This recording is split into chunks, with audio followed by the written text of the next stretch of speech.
Hello, welcome and welcome back. This is Jacob and today we are going to be continuing the Let's Play for Reverse 1999. And I think in today's part we're going to be running up the rest of this story here for a showdown in Chinatown. Only a couple stages left, and I think we can do this in one go, right? I'm looking forward to seeing how this is gonna end. Last time was pretty exciting with all the twists and turns and betrayals and people getting stabbed and pierced and stuff like that. That was quite a lot of stuff that happened there. Plus Liang and her reflecting on her childhood and everything was pretty darn good. And I'm very happy that Poitier here didn't die. I'm also happy that Scott didn't die. I kind of want to see if there's more stuff to Scott than what was portrayed last time. Because I'm kind of wavering about believing that she's actually a complete villain in the whole story. But we'll see where this takes us.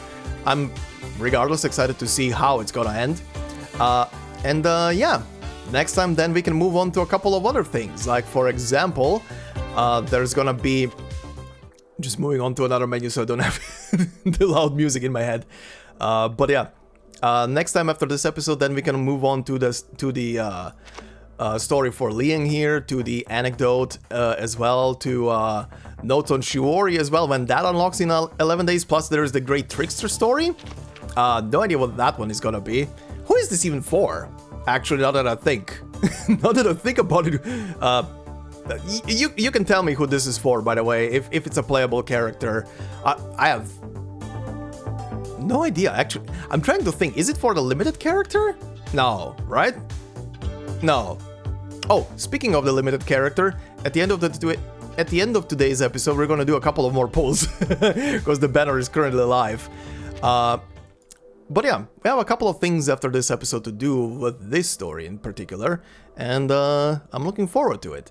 Now, one quick thing that I saw you guys brought up as well, and you brought it up in both the first part for A Showdown in Chinatown and the last one, is note number 22, which is the last note here for the story. Now, apparently this note specifically is kind of like a spoiler for some stories that I haven't seen yet before. And you guys were suggesting to skip it, maybe potentially, not to get spoiled. I'll say this. Considering I've already committed to this story, I will be finishing it completely. Despite the fact that this might be a spoiler, or probably is a spoiler to something that I haven't seen yet. I will still watch it. However, I will say this. Just to make like a deal with you guys and with myself, I will not try and think too hard on what's gonna be discussed in this thing. So also, to you guys, don't explain anything to me here. I'll see to it when we get to the stories, when they get their reruns and get added to the reflections and stuff like that, and I get to do chapter 8 as well on top of it. I will watch it because it will feel kind of like stupid to commit to this story and not and not watch the rest of it, right? Like the last couple of minutes of the story. But yeah, I'll still watch it. I'll just try not to think too hard about what I'm seeing, what is being discussed, and so on and so forth. And chances are, by the time I get to actually do the story that Note 22 is connecting to and foreshadowing towards future stuff, that I'm probably gonna forget most of it. That's a very good chance, considering how much stuff I'm playing right now. I mean, you can see it on the channel, all the Let's Plays that are going up. Good chances are that I'm gonna forget what I'm gonna see here mostly, and that's gonna be a good thing. But yeah, I'm gonna watch it regardless, and we're gonna see how the whole thing ends. But on the note of the comment section of the previous episode, VGGuy95 said, "So, funny thing about the hovering feature that was added, it was addressed in a patch note on April 29th that the hovering thing was actually a bug when they did the big update for the PC client. It has been resolved, so now the hovering thing doesn't happen anymore." What are you guys talking about? It's a feature, not a bug. Oh, I read that and I bursted out in a laughter. You have no idea. That was stupidly hilarious. What did they do to link the hovering motion to like hard clicking on a card? Like, what the shit happened? Oh, programming, I love it. I love it. Programming is such a broken mess a lot of times. But yeah, VG guy, thank you very much for pointing that out, because that made me laugh so hard. That comment made me laugh so hard when I saw that, because I think most people legitimately thought that the hovering thing was was a feature they added. Oh, again, I wonder what happened. Did it not go through any quality control? Did no one test out battles? I really wonder. This is one of those things where I would love to hear from the devs, like, what the shit happened? What did they do? What interfered with what to make that work in that kind of way? But yeah, anyway, moving on from that. Oh, right. Also on the comments of the previous episode, and an older episode as well, someone once upon a time requested of me to react to one of the EPs, to one of the music videos essentially that are being released for characters and stuff with these patches. But yeah, one of you requested that I at least react to the rock solid one, and I'll do so at the end of this episode. I'm gonna have to experiment first if the song is gonna trigger any kind of copyrights and stuff like that. But I will react to it. If there is no song in the background playing, but it's just the visuals and me talking, you know why it's muted. But I will react to it because it was requested. Mostly because apparently it's not just because it's a good song, but because the video itself is kind of hilarious. And you know what? Judging by the thumbnail, because I haven't watched the video, but judging by the thumbnail, I think I'm gonna be getting into some interesting shit. I'm looking forward to it, but yeah, that will be at the end of today's part, so please look forward to it. And, oh, yeah, one more thing before we head into the story today. I saw a couple of you, maybe you were confused, and maybe I didn't properly explain in the previous episode when I said don't not over-explain the letter when it was talking about some stuff regarding Anjonala. I specifically, and I should have specified this, I specifically only wanted you guys not to talk about what it's saying about Anjo, even though what it was saying seems to be just like the basic story of the character, like basic background knowledge. So I don't really consider that too much of a spoiler, because it's kind of like, you know, basic 101 of the character and their origin. I at least didn't take it as a spoiler too much, so I don't know.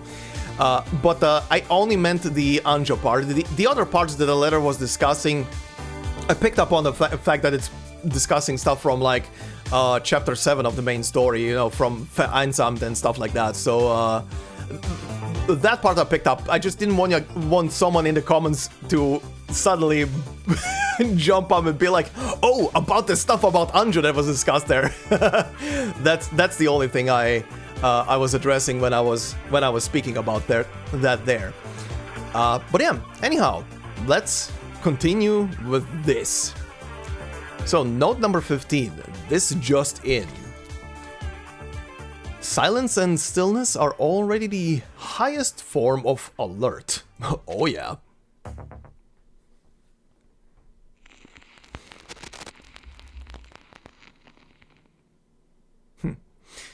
Okay. Tall officer, are you up? I got you guys Chinese food. You must be hungry. Tall officer. How tall is Poitier supposed to be then? Hmm? Oh, is she sleeping again? The two officers are both staring intently at the television screen. Oh. The paper cups in their hands are crumpled tight. Oh god, what? What is on the TV? Almost 20 suspects in the holding cell were injured. Most were found unconscious at the scene and are now in critical condition at the hospital. What the shit? Multiple people injured, possible link to Nightpiercer? The victims include arcane black market dealer Castor and Chicago gang leader Jason the Coyote, both of whom have since been acquitted of their crimes. Okay. She went on a spree. Behind the report, thick black smoke billows from the scene of a car accident. Flames lick at the oil spilled on the road, sending waves of searing heat into the air. Cameras out of the way! Out of the way! The ambulance needs to come through! We need banana bags stat! These people could go into shock! Oh, my skin! It burns! Help! Help! Jesus Christ. Whoever you are, who did this? Just wait and see! I'll tear you apart, you asshole! Oh my god. Medical personnel shove past the journalist as they hurry over with the stretcher. The cursing and wailing of the deranged man behind the reporter echo in the background. It sends a chill down their spines. The fire is speculated to have been started by a victim of a night piercer attack who displayed signs of mental instability. Ah. At the same time, similar incidents have occurred at the Lieber Street Detention Center and the Chinatown Police Station. The situations at both sites are similarly concerning. It has been reported that the Division of Arcane Affairs is considering the potential connections between these incidents. The mysterious figure behind the unresolved night piercer attacks remains their top suspect. Okay. Okay. As with the previous attacks attributed to the night piercer, the victims of these incidents are once again notorious criminals with extensive records. However, in light of the night piercer's escalating criminal activities, support for the figure is dwindling as concerns for safety rise. I mean, yeah. If it escalates this much, then even a vigilante as her is not gonna be really beloved by the people anymore. In response to ongoing skepticism regarding the lack of resolution of the night piercer case, Deputy Chief Eldon of the Division of Arcane Affairs stated during the press conference that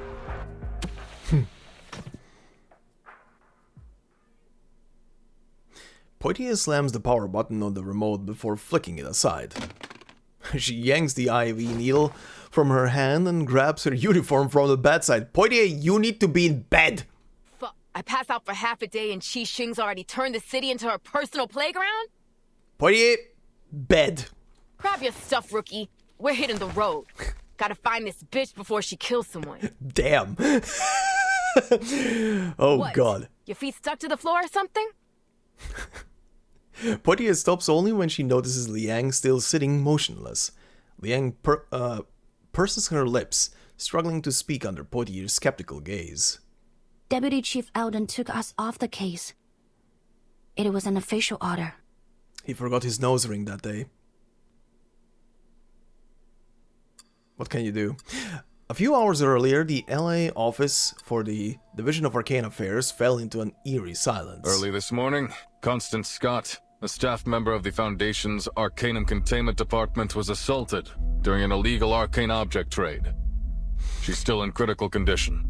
Hold on, let me see the background. So, for Night Piercer, real name Xi Xiang, female 29, born in Hong Kong, retired film actress, star of the Detective CO7 series. Points towards Scott, Constance Scott, St. Paul of Foundation, Arcanum Containment Department. Then below we have Latham, also same stuff, Awakened Arcanist, okay. Forensic Services has confirmed that the arcane skill traces found at the scene of the attack matched those left by the suspect in the ongoing Night Piercer case. Thanks to Noir and our Vigils cadet Liang Yue, who are both at the scene of the attack, we've been able to confirm the identity of the Night Piercer. Name's Chi Xing, a 29-year-old former movie actress from Hong Kong. She played the lead role in the Detective CO7 series, where she gained a reasonable amount of fame. She was in a few more movies after that, but no big hits. She officially retired from acting a few years ago. The BAU's come to the conclusion that she's confused herself with her movie character, possibly a result of a mental imbalance caused by the setbacks in her career. I don't think that's the case, buddy. I mean, it makes sense that the force would, police forces and analysis would put her in that kind of bracket, I guess, based on everything, but I don't think that's the case, buddy. She thinks she's the real-life CO7. The hero who fights evil and cares for the weak. In short, we have a vigilante on our hands. She's Batman. Thanks to a minor mistake from the Foundation's Arcanum Containment Department, we also have a dangerous arcane item. A cursed film reel called Reunion of the Three Swallows, somewhere in the city. Liang has confirmed that Constance Scott, the staff member who was assaulted by Qixing yesterday, is the perpetrator of the theft. As you're all aware, there's been an explosion in mental disorders in Chinatown. We now know that the source is the cursed film reel. It's currently in Qixing's possession, which makes her even more dangerous. Oh yeah. Which makes me even more wonder how the final boss battle of this story is gonna go. It's definitely not just gonna be a fight against Night Piercer herself. Having learned about the history behind this arcane film, we have reason to believe that obtaining it was one of her motives. Since the film's been in her possession, there have been multiple assaults around the city, all matching the patterns of the Night Piercer. I love that the first top two pictures, the ones of the guys putting someone on the stretcher inside of a ambulance, is an actual picture just with a filter, and the one on the left as well. Jesus Christ. But there's one key difference. This time, the victims all showed the same mental disorder as the victims of the film. We believe that the suspect is able to control the film's power to some extent, and she's using it to commit escalating crimes at a much higher frequency. Probably. Oh, this also reminds me, I saw it brought up in the comment section of a previous episode that that it apparently looks like the CG quality, like the art quality went up with this story, or maybe this patch in general. It might have to do something with the PC client update that was, I mean, with the general update that was happening, but also the client update. So maybe. I did notice an option in the options menu before that I didn't see there originally, and it's an option to just toggle on like a higher quality movies essentially. But I don't think that affects the normal images. I think that only affects movies, but I didn't test out. Actually, I should have tested out just to see what the difference is between it being toggled on and off. But yeah, there's an option. I didn't see that option before. Maybe it was already there and I just didn't notice it before. But yeah, check your option menus. There was a lot of stuff at it. We need to act before the situation gets out of control. Reinforcements from the Foundation and the Vigils Bureau are already on the way. We will do whatever we can to protect our city before they arrive. Okay. He pauses for a moment as he sweeps his gaze over the officers before him. James, Carter, I'm putting you on the case. You'll be taking direct orders from me. The rest of you, stick to your posts. James, Carter, we're about to go and play Night Raid. Excuse me, Deputy Chief Alden. I need to ask you something. I already know what it is. Before Liang can speak, Elden cuts her off. And yes, by the way, the Elden Ring jokes are not gonna stop. I am sorry, and I'm not sorry. His tone is calmer than she expected. You and Poitiers saw that something was going on in Chinatown, and started an investigation yourselves. Mm-hmm. You found the culprit behind the ACD theft, and stopped an assault that could have ended much worse. Yep. You've done a great job. Thank you. But then his tone shifts. But there's one key thing you failed to do. You had a chance to apprehend the Night Piercer right then and there, but somehow she slipped through your fingers. According to your report and the witnesses' statements, you failed to summon your legendary beast when you confronted the suspect. Yeah, I wonder if that is gonna be linked to Liang just self-doubting herself, or if it has to do something with Night Piercer herself, or a combination of both. As a result, not only did the suspect get away, but your partner sustained an avoidable injury. I need my best, most reliable officers on this case. After a brief pause, he delivers his final verdict. Sorry, Liang, but you don't make the cut. The two of you will be excluded from the operation. Oh, well, time to work on our own.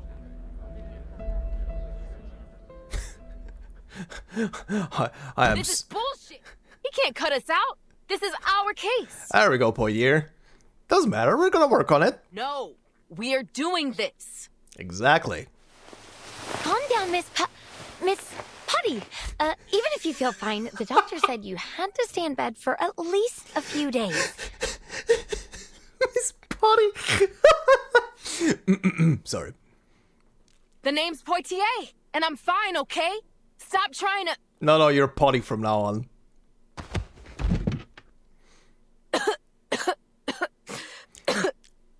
What did I say about bed? Facts speak louder than words. Liang gently leads Poitier back down onto the bed. This time, Poitier doesn't resist. Damn it. So what went wrong? How come your friend... Tang Leng, was it? Didn't show up? Close enough. Qiang Liang must have sensed my hesitation and refused my summon. You see, if its master can overcome their selfish desires with an unwavering heart, it can turn on them. Father used to warn me about it.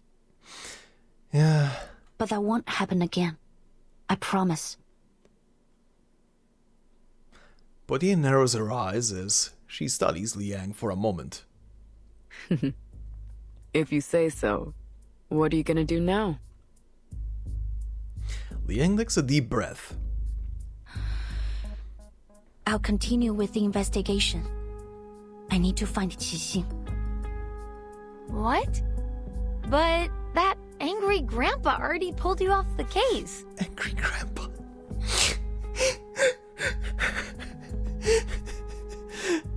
Oh, please tell him that to his face.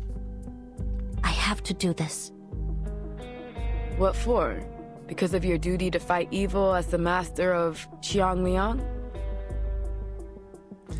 Poitier furrows her brow, but to her surprise, Liang shakes her head. I've always had two things guiding me.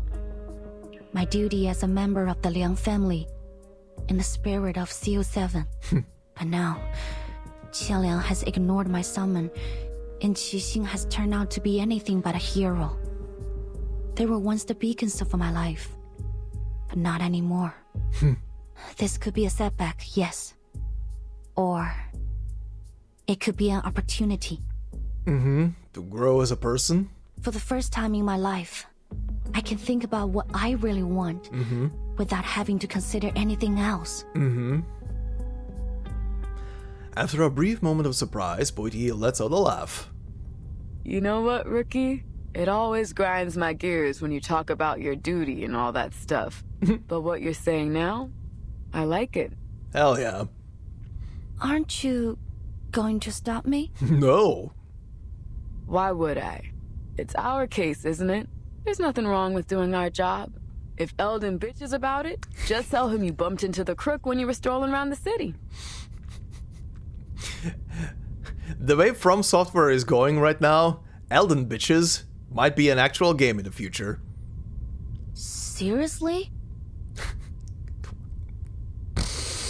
Oh, I had the first image in my head right now because I said that. Oh god, no, get out, the internet has ruined me. Oh my god, ugh. Yeah, nothing wrong with that, is there? So what's the game plan, huh? What are you gonna do? What are we gonna do? Kick some ass and chew bubblegum. This scene again? They must have done a dozen takes already, right? Yeah, I'm no movie expert, but even I can tell the actor's nervous as hell. Of course he is. Anyone would be nervous if they knew a wanted criminal could show up at any time and mess you up with Arcanum. Eldon tried to keep the details of the case a secret, but that director from Hong Kong told her crew about it as soon as she came back. The two uninformed figures stand in a narrow alley in Chinatown. They came to protect the potential target of an attack, Noir, but were politely turned away on the grounds of disrupting filming. Now they can only confirm the situation inside the set by peering through the slightly ajar door. I mean, I guess they have the right to know. And to run. Half of the extras got the hell out as fast as they could. And look at the other half. They're too nervous to work. I know. Hey, that's the Vigil's cadet, isn't it? What's she doing here? Uh-huh. She's about to shoot a movie. Okay.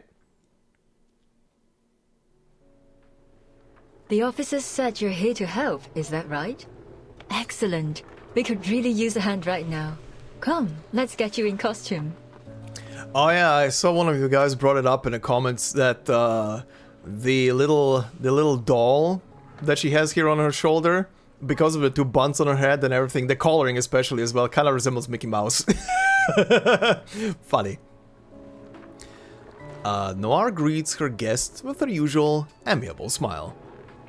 Having reached an agreement with Liang to cooperate in an arrest, Noir has not been charged for her illegal trading of the arcane object. After being released from custody this morning, she immediately returned to filming. I'm more than happy to help. But first, I have something important to ask you. Noir pauses. Right to the point this time. I see. I don't think there's any need to tiptoe around each other anymore. Could you answer me directly this time? Can I be your Jackie Chan? What happened between you, Qixing, and He Rijun, the creator of Reunion of the Three Swallows? Ooh. How did she die? Why do you and Miss Qixing both want that film? And why is she doing this? Noir looks at Liang, her usual smile fading slightly. What do you plan to do with my answers? To Qixing, I'm probably just another fan. But to me, she and her character mean something. I need to know why. I have to arrest her and find out the truth. Maybe I can still fix things, but Miss Noah, I need your help if I'm going to do it. This time, Liang says exactly what she's thinking. She holds her breath as she awaits Noir's response. You mean you want to know more about her? To peek behind the scenes, learn what really happened behind all the movie magic. I told you it's not a good idea. We create works not just to express ourselves, but to entertain. And when we release them to the public, we open ourselves to all kinds of commentary, whether they be sweet or bitter. But the people behind the characters, behind the production, they are not for entertainment. Their lives are not fiction. Is that a no? I haven't finished. Okay. She raises an eyebrow, a hint of mischief growing behind her smile. Though I don't advocate trying to cross the line between on and off screen, if we cast aside your relationship as fan and actress and treat you simply as individuals... Uh-huh. Here's the entire backstory then. Saying, I want to know more about you sounds rather beautiful. It's touching, really. Okay. I'll answer your questions, Miss Liang. Follow me. Alright, getting answers. About time. But yeah. You know, Noir, that could also be interpreted in another way of stalking someone. But, yeah, in this case it's different, of course. Anyhow, LA efficiency. New reports. Same old faces. Same old work. Guidelines from the Vigil's Bureau on recent arcane violence. Based on the latest Vigil Bureau guidelines on recent Arcanum-related violence, modifications and updates have been made to warrant and relate to enforcement departments. Details are as follows. Wanted, Xixing, codename Nightpiercer, threat level raised to A. Last seen in Los Angeles and surrounding areas, any local institutions encountering this individual must notify the Vigilance Bureau immediately. Oh, this one is crossed out. Wanted, Arcana, leader of the Manus Vindictae, threat level maximum. Any Arcanist who encounters this individual must avoid engagement and immediately report to the Foundation and request military assistance. Revoke, confirm deceased. We'll see about that one. I don't know yet, but I still don't believe it. Anyway, Wanted, Kimberly. Miss Kimberly, threat level B. Capture and detain upon encounter. Then await Vigilance Bureau support. Revoked? Okay. Wanted, Forget-Me-Nots, officer of Manus Vindictae. Oh, right, that guy. Threat level A+. Capture and detain upon encounter, then immediately contact the Vigil Bureau for support. Additionally, submit a report to the local Foundation office when reporting to the Bureau. Okay, so he's still somewhere out there. Good to know, Piano Man. Kimberly. If this is a character from a story that I did already on this series so far and I'm just not remembering, please remind me. But if it's someone I don't know yet, don't say anything. Outside of I'm gonna see in the future. I can't remember. Kimberly? Huh. Okay. Number 16. Before the Spotlight. Years later, all they remember is that empty stage.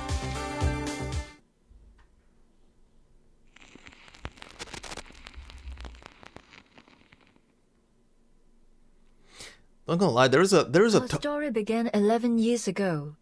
Life was tough, as it is for all young artists. Sounds normal.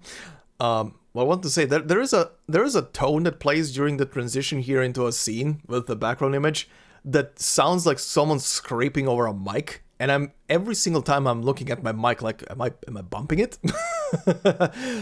Anyhow.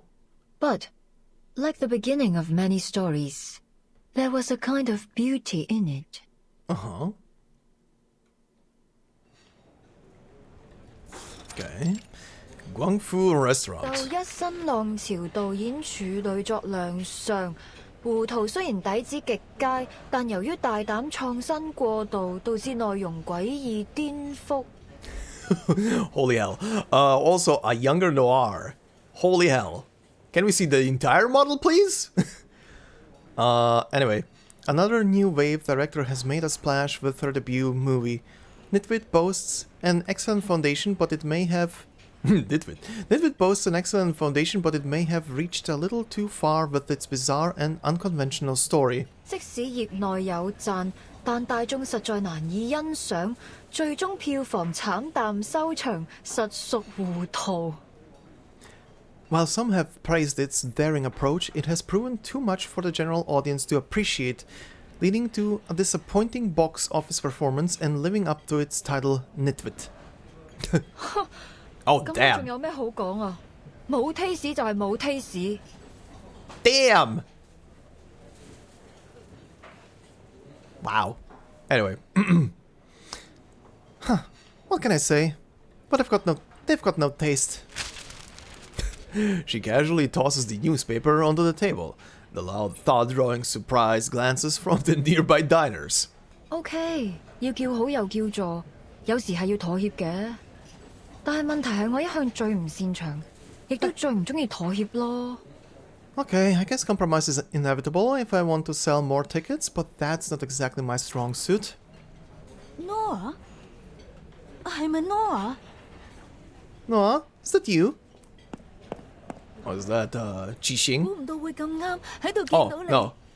That... 好耐冇見，見返你真係好開心啊！ That's her. What a surprise. It's good. It's so good to see you again.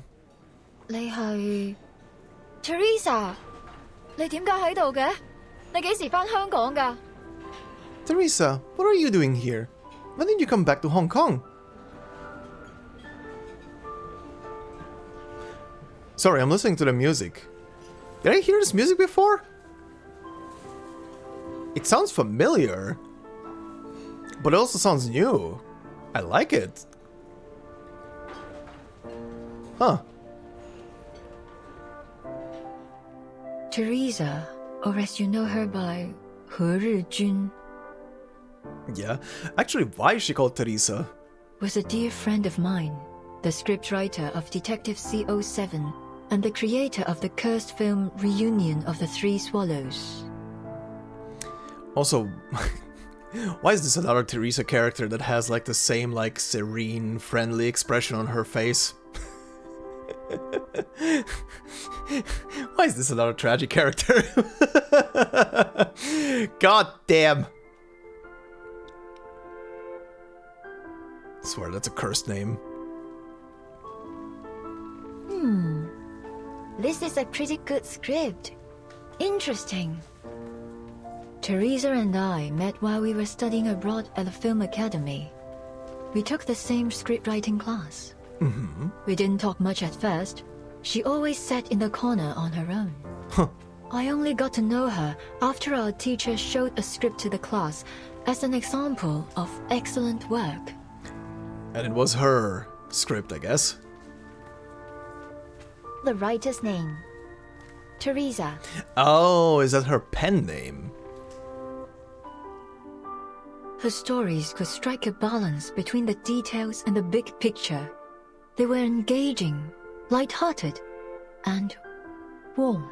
So, in that moment, when we met again at the restaurant, I realized she was the one I'd been looking for. At that time, she was an editor at a small press. I invited her to join my studio, and 3 months later, she put the first edition of Detective CO7 on my table. Huh.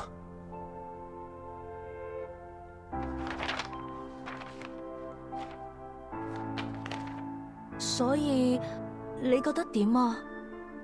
你覺得邊度唔夠好嘅話，我都可以改㗎。 So, what do you think? Just tell me if you want to change anything. I can... 我諗緊主角要揀邊個？ I'm thinking about who should play the heroine. 哦，你個劇本寫得好好，比我想象中仲要好。我哋就用你個劇本。Your script is remarkable, even better than I expected. Let's shoot it.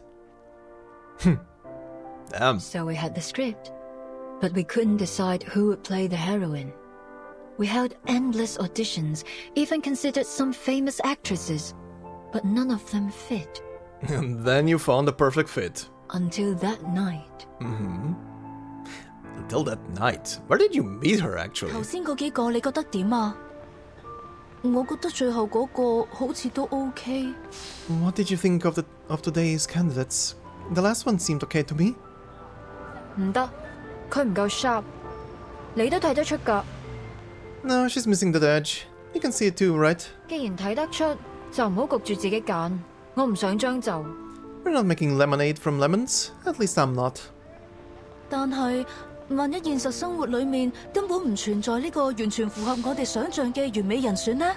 But 萬一佢只係我哋諗出嚟嘅，咁點算啊？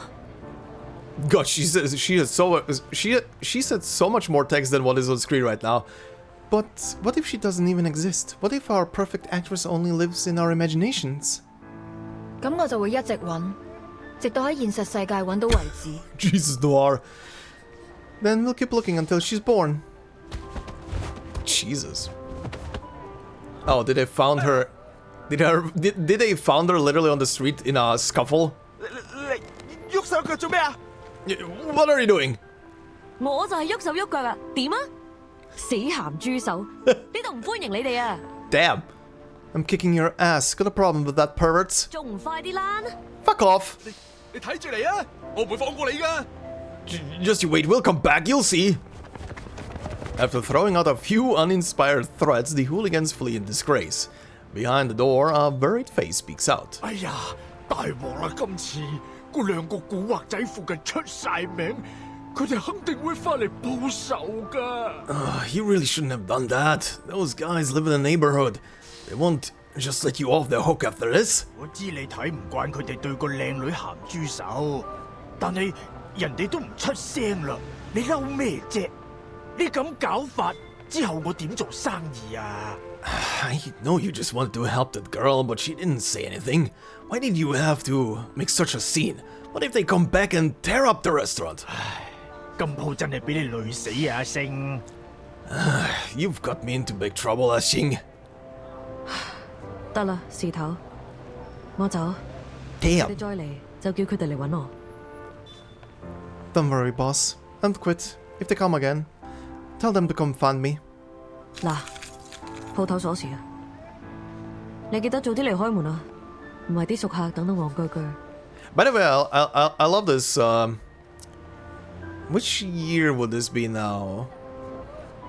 Because the story is in the 90s. Like the main portion of the story is in the 90s. This would be like the 80s then, I guess? 70s? Regardless, I love the clothing choice style and just authenticity, how it looks. Anyway, here's my key. Remember to open early. Your regulars don't like to wait. 阿星，你，哎呀！ Singer, what are you? The restaurant owner resigns to taking the key in silence. Without a backward glance, the girl steps down from the door, only to be quickly stopped. 睇嚟你啱啱失業喎。 Looks like you just lost your job. 邊位啊？關你咩事啊？ Yeah, and what's it to you? What do you want? 我有份工介紹俾你，你對做戲有冇興趣啊？ To offer you a new one. Are you interested in acting? Damn. That's how she found her. Alright. Ah-Sing was surprised when I made the offer. She said she needed to think about it. So Teresa gave her a copy of the script. The next day, she knocked on our door and took the offer. Damn, that is one hell of a script. That is just convincing people. Later, we learned that Ah-Sing was born into a poor family. Her father was in prison, and her mother had mental issues. She'd been the breadwinner for the family since she was a kid. God. Oh, that is a childhood. Oof. Her father's reputation would often get her into trouble. So usually, she was either on the way to a job or to a fight. No wonder she has such a strong personality then. She's a fighter. As memories surface, Noir lets out a sentimental smile. The CO7 you saw always had a confident smile on her face. But in actual fact, Ah-Sing almost never smiled at the beginning. An actor should learn to commit to the moment in front of the camera and come back to reality behind it. But Ah-Sing didn't. She didn't come back to reality. She's never once stopped playing the role of CO7 since then. 24 hours a day, 7 days a week. Oh, that is not good. She started to smile the way CO7 smiled. She went from brash and reckless to sly and methodical, just like CO7. Oh. The deputy chief and the BAU made a mistake. Ah-Sing has not confused herself with her character. She literally became the character. After all these years in the movie industry, I've seen a lot of actors get carried away by the glitz and glamour of their characters. Yeah, that is a thing. Yep. But Ah-Sing is different. She values CO7 even more than herself. So much so that, ultimately, it eclipsed her own consciousness. Jesus.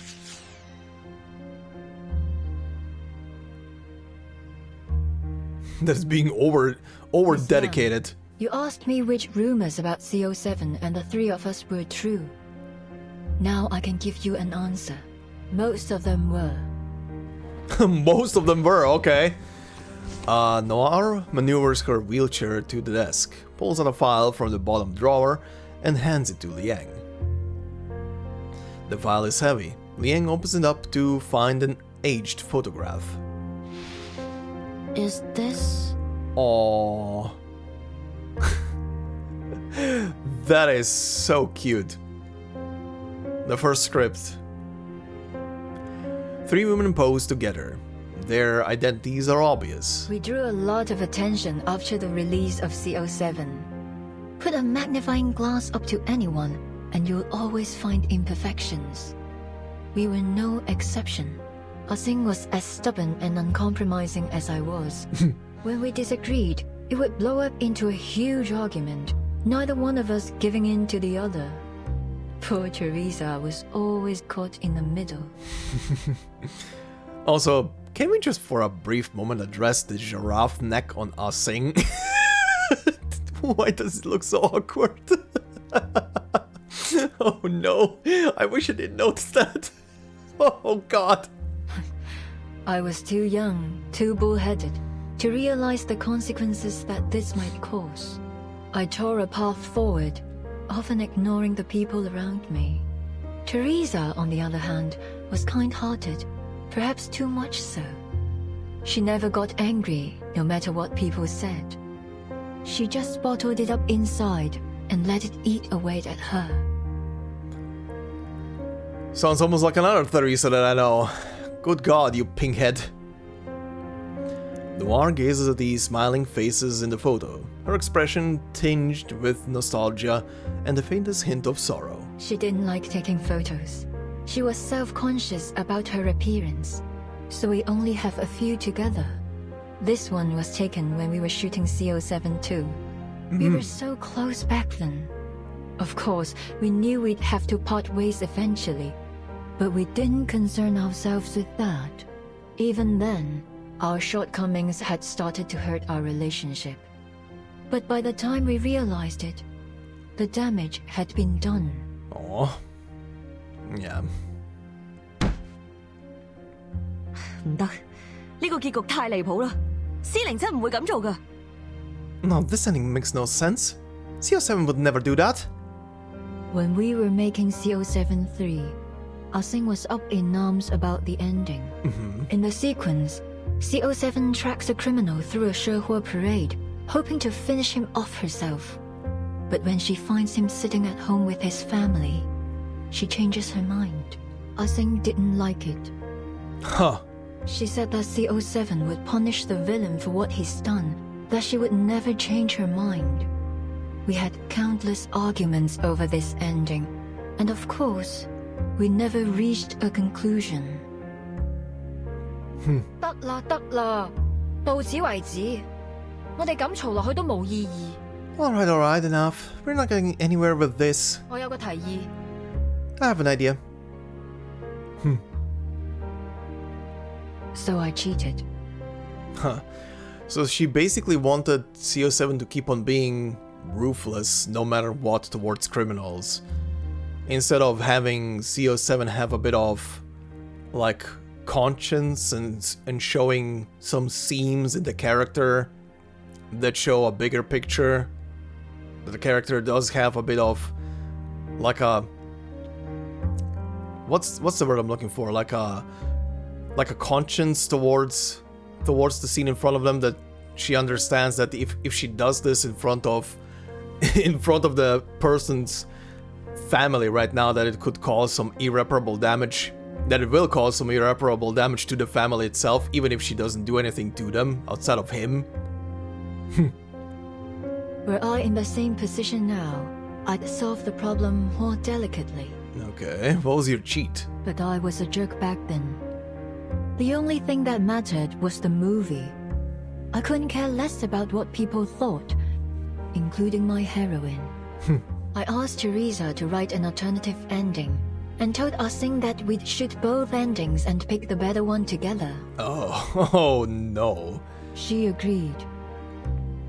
But you didn't keep your word. You released the movie with the original ending. It turned out to be very popular, but Ah-Sing saw it as a betrayal. At the premiere, she announced she was quitting the new art company that the three of us had founded together. I didn't stop her. Teresa tried to mend our relationship, like she always did. 我寫咗個新劇本，唔係407續作，係全新嘅故仔啊！如果你哋覺得有意思嘅話，我哋下一部戲可以拍佢啊。I wrote a new story, not for CO7, a completely new one.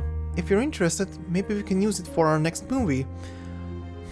我自己拍咗部片花，雖然好簡單，可能拍得唔係幾好，但係可以嘅話，我哋一齊睇啊。Oh, is this gonna be the cursed one? I made a sizzle reel. It's pretty short, probably not as good as the one we usually make, but shall we watch it together? It was her proof of concept for reunion of the Three Swallows. Yeah, okay. I knew Teresa had always wanted to put an end to the CO7 series and write something she was really passionate about. Perhaps she thought a new story would help Ah-Sing move away from CO7 and become herself again. No, she literally became the character. She's not gonna be interested in other things, I would say. Unfortunately, when she came to show us the script, Ah-Sing and I were in the middle of a fight. 唔使啦，我唔會再同你哋拍戲。No, I'm not acting in any more of your movies. 阿星，等陣啊！Ah-Sing, wait! Ah-Sing had always been kind to Teresa, but on that day, she pushed her out of the doorway and stormed off. Jesus. Well, as I said, I was a jerk. I flipped through her script, and a flurry of harsh words left my mouth. Oh God, no. 點解仲係上次嗰個類型㗎？ Really? This type of story again? 我咪講咗咯，呢種故事唔啱你寫啊。I told you this isn't your strong suit. Oh God, no. Oh. The script along with the reel is shoved back into the... I can't only remember I always keep forgetting what the next part of the name is. Neither Ah-Sing nor I cared enough to watch Teresa's sizzle reel, even though she tried so hard to present it to us. Aww. Poor Teresa. The script along with the reel is shoved back into Hu's hands without a second glance. That was the last time we saw Teresa. That fire. Yes. That's why I'd pay any price to get that film. Okay. Her script was burned to ashes in the fire. I need to know what story she was trying to tell. Okay. Makes sense. I suppose Ah-Sing feels the same. So, I mean, I'm guessing that the movie then became cursed because of the negative emotions that flowed into it, because of what happened there. Noir gestures towards the file. This is what you wanted to see last time you and your officer friend visited me. You mean the threatening letter? It's not a letter, actually. Liang sets down the photo and pulls out the remaining contents of the file. It's an aged script. It's covered yellowed by time. As she flips through, familiar lines of dialogue meet her eyes. In an instant, she understands the significance of what she's holding. The script of the first CO7 movie? It's the script of Detective 071. The original. The one Teresa handed to Ah-Sing all those years ago. Oh, wow. Oh no. Liang on the inside right now. Sorry. Liang never imagined that one day she would be holding the origin of the very film that inspired her as a child. There is no doubt. Xixing must have returned it to Noir. But why? What does this mean? The parade. She continues to flip through until her fingers meet an object tucked between the pages. Is this a poster of the Shihua parade? Oh, right. It's almost time for the Dushu festival. With everything going on these days, I almost forgot. Liang's expression suddenly shifts. Wait, is Miss Xixing going to... She gonna kill someone during the parade? Just to finish off the... movie script? Your guess is as good as mine. They exchange a glance, then both turn their gaze to the image of the Shuo parade, printed on the poster in front of them. She's definitely gonna do something during the parade. Oh god, is the final boss of this whole thing gonna be just like a come to life a dragon figure that is used during those parades? That would be sick. Okay, the joy of Dusho. Chinese TV news clips featuring the warm-up for the Chinatown Shoujo parade. Watch. Chinese TV news segment, Shoujo Parade. Our reporter brings you an exclusive frontline update. As the Dusho festival begins, Los Angeles' Chinatown is once again alive with the excitement of the Shoujo Parade. Humans and Arcanists will soon come together to pray for a year of peace and prosperity. We are currently at the Chinatown Community Center, which houses 12 sacred arcane idols, marking the starting point of the parade. We're fortunate to begin interviewing Principal Huang, who is this year's summoning official. Principal Huang, could you tell us about your role in the festival? The summoning official is responsible for reciting the summoning rites and inviting the idols. After lunch, the rotating god of Shiti, Tisha, will be placed on the palanquin. Some of the parade members have already gathered outside. That's right, we can see people carrying lanterns and flags preparing for the parade. Principal Huang, what's the large animal lantern over there? That's a Lushu, a Tiangru. Later it will be... I have no idea if I'm saying these two right, by the way. I'm guessing. Later it will join the Beast Lantern team.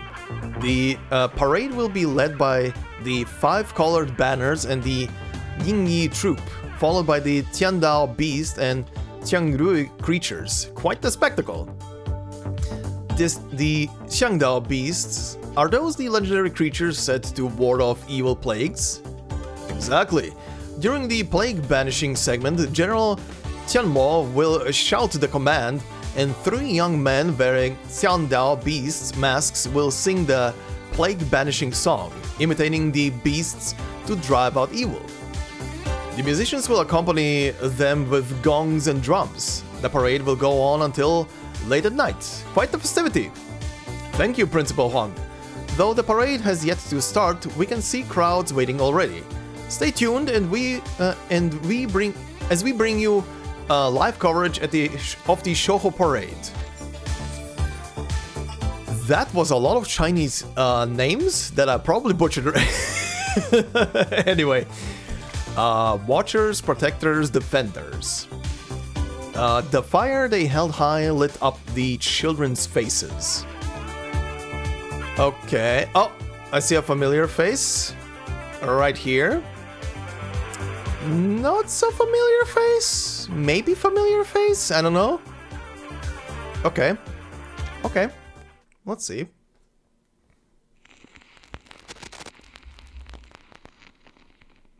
There's the sound again. Yeah, it's definitely a sound during this transition. Wow! Ooh. Look at all these people! Oh, we should have come earlier. I can hardly see a thing from here. Damn. And whose fault is that? You are the one who took ages to get ready. Anyway, at least we haven't missed much. Looks like it just started. I heard there's a new event this year. I wonder what it is. Not an event. A film crew's shooting a scene during the parade. Apparently, they already talked to Mr. Shao and said they wouldn't cause any trouble. Let's go check it out. Maybe we can get into one of the shots. Cute. This is the busiest time of year in Chinatown. These streets are filled to the brim. But for those with keen eyes, some outliers can be spotted among the crowd. Ooh. This looks like a very fun image. Oh, this is the corner, the street that is being used for the transition scenes at the beginning. It's just obviously at night now with all the different people present and costumes and shit. Nice. This is C2. All clear. Copy. Group C, all clear. No sign of target. All units, stay in position. Wonder how the Vigil Girl and Eldon are doing.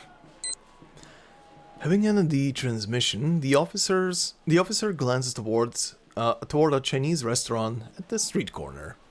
Despite the bustling crowd, the sign on its door reads closed. Oh.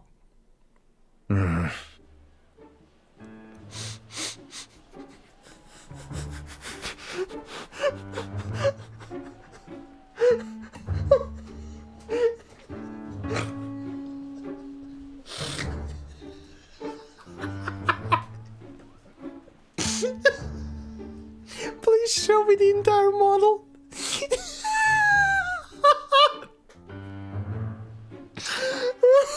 Do I really have to go outside like this?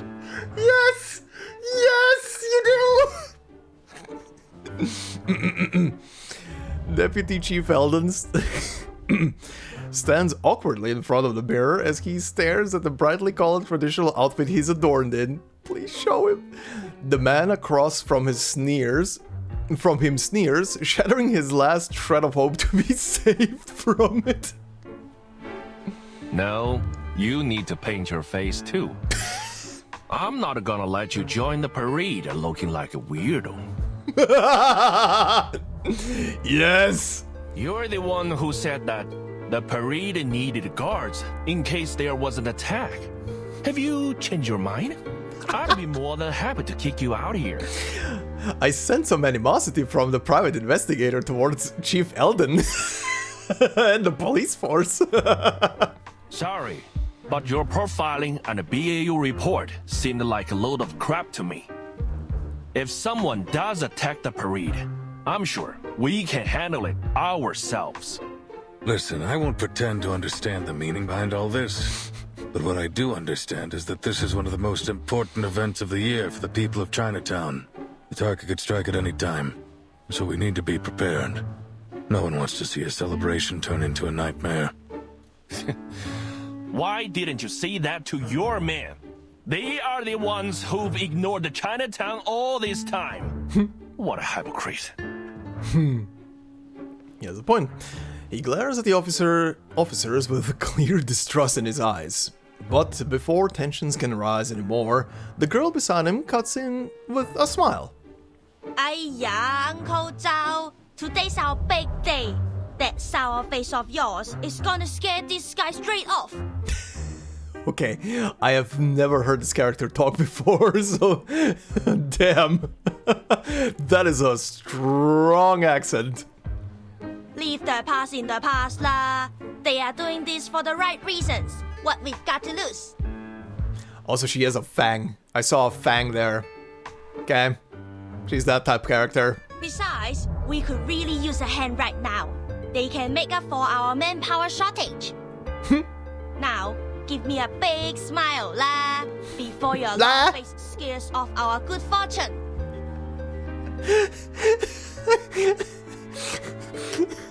I'm sorry. I just love the accent. It's so strong. La. With a sweet talker, aren't you, eh? He huffs and glares, but eventually waves it off. Fine. But you've got to look the part if you're gonna be in the parade. I don't care what your mission is. Oh, you, Blondie! Tighten your belt, or your pants will fall down when you dance. And the big guy over there, the lining should be under your coat. Jesus Christ. The famed Chinatown investigator yells corrections to the officers as they do their best to don the traditional attire. His tone is sharp but surprisingly patient. Seeing his old friend much mellowed from before, Eldon removes his garish headpiece and turns to Alan. Thanks for all your help, Miss Lee. No, put it back on, you dingus! I want to see you with it. Disappointed. We never would have been able to join the parade unnoticed if you hadn't persuaded the residents to cooperate with us. You are welcome lah, sir. I'm sorry again. I love it. Even though I only came here a few months ago, I've already gotten pretty close to the residents. So, it was pretty easy to convince everyone. Don't worry about it lah. Oh, this is gonna kill me. Besides, the Sherhawk parade is for everyone, whether they're here to watch or dance. We are always happy to have more people join the celebration. Uncle Zhou might be a little stubborn, but you know gala. That's just what he's like. Don't take it personally. Also, what the shit is in the canister behind her there? What is that? Why is it adorable and creepy at the same time? Also, this character has like massive cat energy.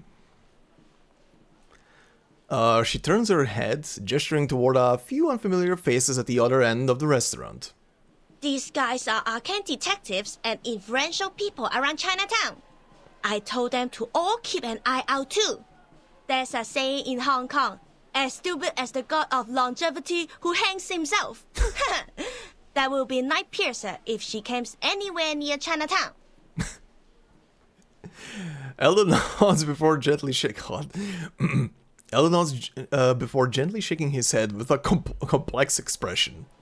I know everyone here will be grateful if Night Piercer doesn't show up, but then we'll still have a dangerous criminal with an equally dangerous arcane item on the loose.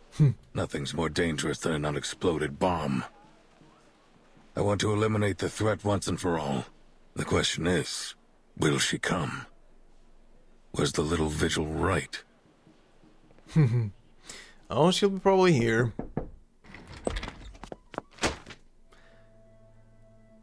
Late last night, Liang knocked on Eldon's office door. She had returned from her morning rejection with renewed determination. The 社火 parade, sir. At that time, the Division of Arcane Affairs was still brightly lit, with most officers racking their brains to track down Xixing without success. That was when Liang had stormed in with her important collaborator, ignoring the puzzled glances from the colleagues, and slammed a thick stack of reports onto his desk. Miss Noah isn't like any of Qixing's previous targets. She's much more important. Miss Qixing still can't accept the way Miss Noah ended Detective CO73. That's her motive. The ending consists of two major elements, the 社火 parade and the villain who should have been punished. She now sees Noah as that villain, and she's going to attack her at the coming 社火 parade. That will be our chance to arrest her. The 社火 parade? Do you have any idea what you're suggesting? The sheer thickness of the report is intimidating. Eldon skims through it before casting a questioning look at the unexpected visitor Liang had dragged in. The visitor nods. Don't worry, sir. Did you literally drag her in? Like literally just pulled her along with the wheelchair? You can't escape. I'd be happy to cooperate. As bait. Damn. Alright. Our thing will come. I promise. The sound of the back door opening breaks Eldon's thoughts. He looks up to see Poitier pushing Noir's wheelchair inside, Loggerhead following closely behind. As far as I can remember, she's never been late to anything. Why aren't you dressed up? I've been looking forward to it all day. Same, Poitier, same! Wow, so many people. I'll make sure I capture some great memories of this. Capture the chief. Noir remains her usual, unruffled self, while Poitier teases her colleagues, and Loggerhead eagerly looks around. Eldon sighs and rubs his forehead. I understand that the festival atmosphere is exciting, but you ladies need to remember that we're not here to celebrate. There's a tough fight ahead of us. Sure, celebrate first. Poitier, you sure you're healed up? Of course, Chief. You've approved my participation in this operation. It's too late to take it back now. Of course, Chief. I found the magical healing water from Resident Evil. Don't worry, I'm fine. Eldon looks her over. Clearly she is alive and well, but she still carries concerns on her face. Eventually, he sighs and nods. What about Miss Latham? You've been proven innocent, and I heard the Foundation told you to await orders. There's no reason for you to be here. Eldon's words draw attention, everyone's attention to Loggerhead. Her head twitches slightly. Yeah, but it'd be weird to stay in my room alone when everyone's out here. Don't you think? Anyway, I'm waiting for Scott to wake up from her coma. I want to ask her why she stole from the Foundation and pinned it on me. I need to know what she thinks about me and our friendship. Oh.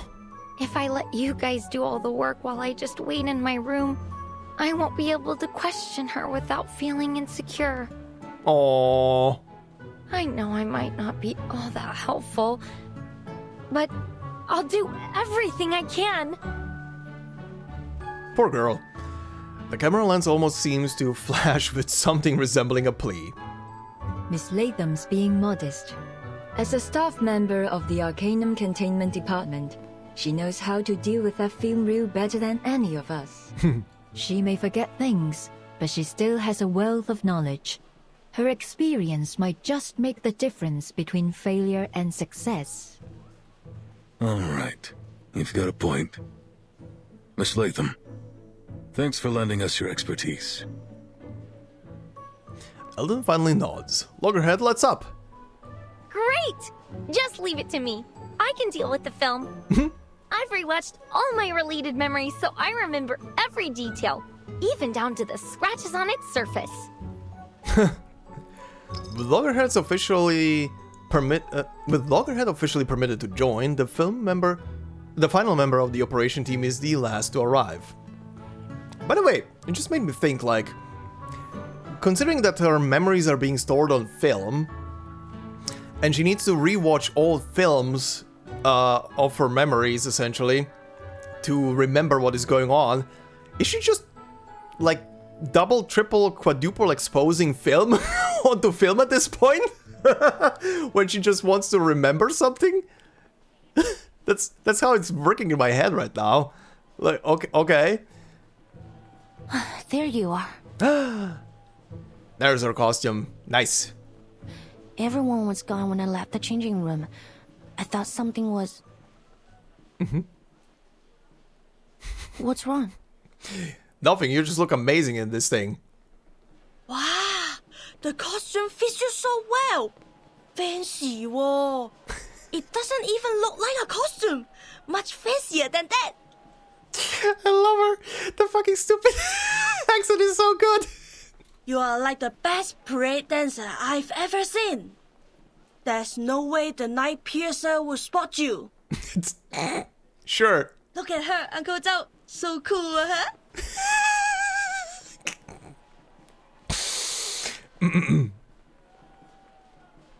The Chinatown investigator scrutinizes Liang from head to toe before letting out a derisive snort.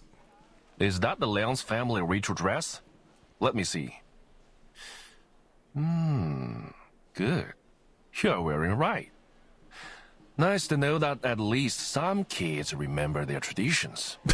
This you guy. better not dishonor your family wearing this, kid. This guy. My thoughts exactly. Everything's in place. You sure you can perform this time, Vigil? I don't want a repeat of last time. Oh, the war drums, let's go! The alley out back's empty. Show us what you got. Look, I need to make the joke. He really is an Elden Ring boss. He even has war drums in the background right now. He gestures to the officers, monitoring them to line up before Liang.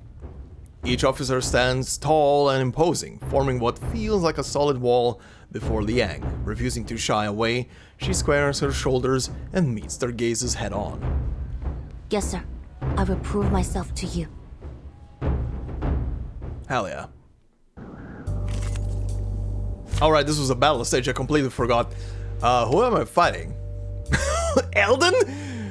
No wonder there was boss music. The chief reluctant to dress up. Cheapskate. A festive and brightly colored costume and a crowd of onlookers waiting for a show. This makes even the usually decisive chief hesitate. Oh, Poitier! A qualified instructor. Though the process has been far from smooth, she has acknowledged the young Vigil recruit as more than capable, but now comes the final test. Aww. Division of Arcane Affairs Officer. A competent officer must learn to carry out their duties amid festivals and bustling crowds. Alright then. Let's see. Filter complete. Move carefully. Eldon appears on the battlefield. I cast gun. Didn't have that in a while. I didn't bring any tissues, princess, so if you start crying, you'll have to wipe your nose on your new uniform. Alright, let's see if I'm up against a powerless little girl or a real challenger. Understood, sir. I will go easy on you. Damn! Damn! Okay! Nice. Also, he buffs, huh? Interesting. You won't get away. Nice. That worked out well. Oh, alright, stop. We, or at least I acknowledge you now. Not bad. Good, looks like she wasn't just all talk. Sorry, I did my best to restrain myself. Whew, if this had kept up, we'd have been exhausted before the real suspect even showed up. Our courage and determination brought us victory. Everyone, you have my respect. I swear he is literally just appearing here at the end of the battles to mock me right now. My guy.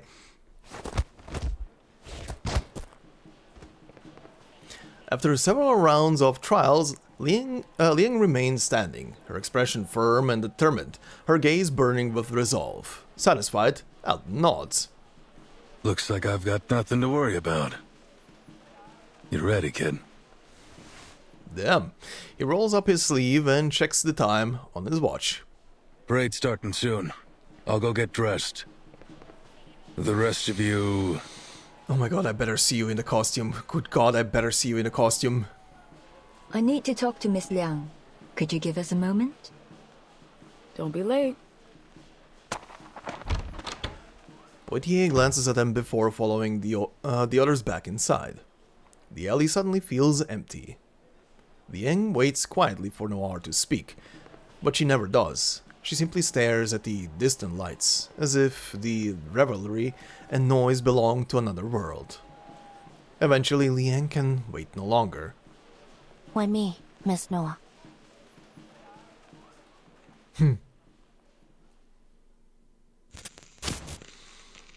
Good question. Alright then.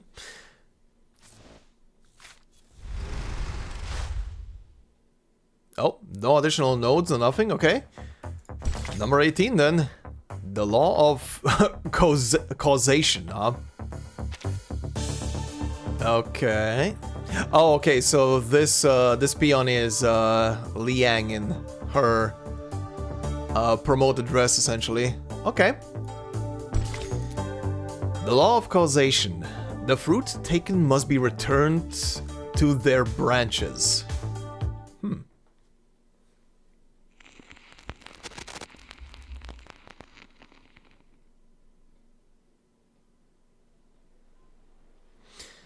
The cheers and laughter of the Shoho parade echoed throughout the alley, muffled and distant.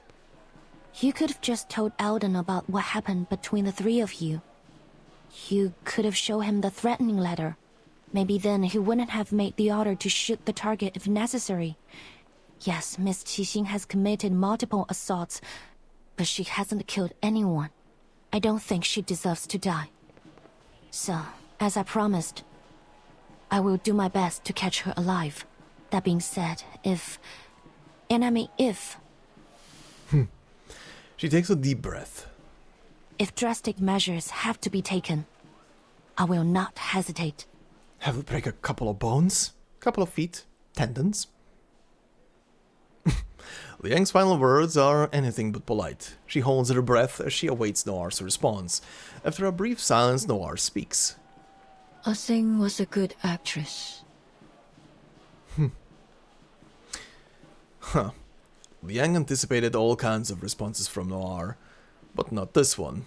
Yeah, definitely not one that is contemplating probably her life so far and how she treated her. Huh? Yes. She was a skilled martial artist with remarkable control over her arcane skill. But that's not what makes a successful actress. Before we'd even start shooting, she'd have everything memorized. Her lines, her movements, even the details of her expression. She'd take as many shots as were necessary to get the scene right. As you know, I was a perfectionist, always taking it too far. Many of my crew quit halfway through my projects. Even Teresa struggled sometimes. She told me more than once that she couldn't do it anymore. Only Arsene could keep up with my pace. In fact, she'd often be a few steps ahead, because she shared my vision, that drive for something better, no matter the cost. Oh. She was a good actress indeed. I know that we'll probably never be partners again, but I still don't want her to be treated like this. In Liang's memories, Noir was always smiling. Oh yeah, serious expression. Sometimes friendly, sometimes distant, with the mischievousness of a child, or the cunning and unyielding pride of a woman totally in control. But at this moment, when she turns her head, there is no smile. What burns quietly in her eyes is something akin to rage. You said you were going to figure out the truth. Well, it seems you and I agree that things aren't as simple as they appear. Oh yeah. Like I said earlier as well, there's definitely something else going on here. The Arcanum Containment Department's security system should be almost unbreakable. So how is it that Miss Scott, a regular staff member with no special skills, managed to break through it? Again, I think I said something along those lines, that it's kind of crazy that she managed to pick that up. Maybe I didn't. Maybe I just thought it. I don't remember right now. And why was she selected to go after Miss Latham? What was she about to say before that needle pierced her neck? Yeah. Oh, that's right. That's what I said. I said that I thought that maybe she got controlled like a puppet to do something. Arsing's actions don't make sense either. After all these years, why has she decided to take revenge now? Is it because she found the film? Is it really just the film making everybody crazy? There are simply far too many coincidences. If one of my writers wrote a script like this, they'd be fired on the spot. You mean there's something else going on behind all this? I'm sorry, but I do need to highlight this sentence. There are simply far too many coincidences. If one of my writers wrote a script like this, they'd be fired on the spot. Isn't that very self-conscious of the writers right now? The writer for the story looking in a mirror. Ah, yes. Wink. Noir gives her a look of approval. The scene has been staged. I can feel it. The lights, the cameras, the cast, they're all in position. And when the clapperboard claps, the movie will begin. Oh yeah. And this time, I'm not sitting behind the camera, but in front of it. Miss Liang, I've been holding back. I apologize for that. I hadn't figured out which role you'd play in this movie. If you're saying this to try to get me to talk about the behind the scenes of my life, I'm afraid you'll be disappointed. No, of course not. You got me wrong. She waves a hand dismissively, her expression light, but her eyes still blazing. I'm a director. I don't act in movies made by others. She has a point. Sing, Miss Latham, Miss Scott. The camera's focused on them too. But none of us know where the story will go. Something stirs in Liang's chest. You mean Miss Qixing's being manipulated? I've considered that possibility, but who's the one behind the camera? What do they want? What if it's Theresa herself from beyond the grave? All I know is that if Ah Sing continues down this path, there will be no happy ending for her. I understand that she's trying to reach something she's always strived for, but whoever's orchestrating this won't let her get it. I've done that to her before, and it was a huge mistake. I won't let that happen. What are you going to do? Pardon. She won't let it happen again. That's what she said. Pardon. I accidentally hit spacebar.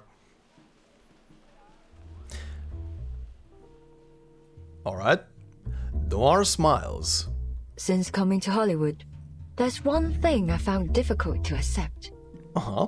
The producers always stick to the script. They're obsessed with it. Changes are incredibly rare. Uh-huh. But that's not how we do it in Hong Kong. The script's finished, and so what?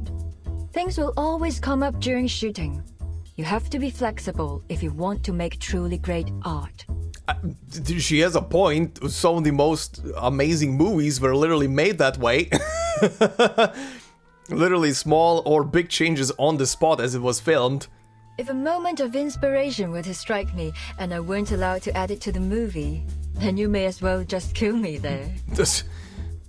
Alright. Liang takes a moment to understand all this. You want to change the script? Precisely. But we have a small issue. Yeah? Noir gestures to her legs resting on the wheelchair. As you can see, I'm not exactly ready to jump to my feet and into the action. I'm better at working behind the camera than I am in front of it. So Liang is gonna be in front. So, I need a protagonist. Yep. One who's as eager as I am to change the script and find that perfect ending. Are you interested? She reaches a hand out to Liang. It would be an honor. And Liang takes it in her own. Alright. Fun. Attention, attention please. Noir will be shooting a movie during the Shahua parade as planned. Chief Alden, where is your costume? Let's go over the plan one more time. Group A will hide among the cast, Group B, cameramen, and Group C are in the crowd. Once Xixing appears, close in and arrest her as soon as possible. Got it. They're all set too. Good.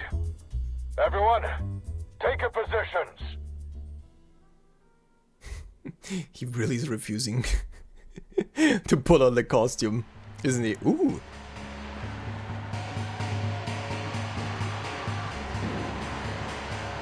Oh, yes. There she is. All right, Noir. The time has come. This will be our final scene. There's the movie reel.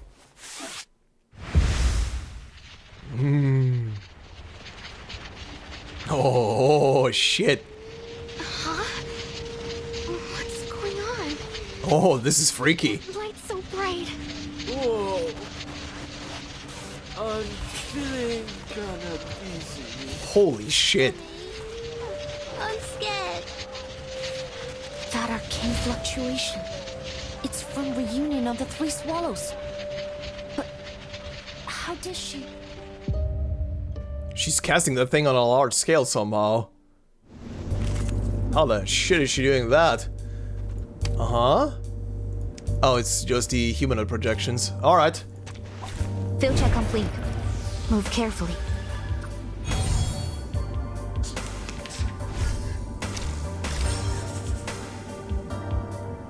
What are those twisted shadows? They're swarming all over. Kid's crying. Don't be afraid, child. Here, stand behind me. Stay calm, everyone. This is just a new parade performance.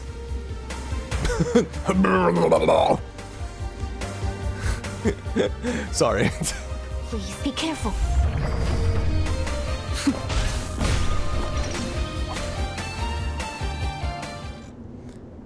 I can feel it. The source of these malevolent spirits is nearby. Wait, is that Qixing? Victory secure. I should excuse myself. You're excused. Alright. Oh, whoa, freaky. The lights on either side of the street blur, polluting the night sky, turning it into a swirling mess. It's as if everything inside has been tossed onto a painter's palette and smeared and blended. All definitions have been lost. I don't know what this instrument is specifically called, but the flute right now is literally just coming from my left ear, mostly. What's happening? Is this part of the parade? How'd they do that? Very eerie and very mystical feeling to the whole thing. Ah, nice! Wait! What's this? Special effects. Stand back. A young officer rushes forward, positioning herself between the unknown monster and the Chinatown residents.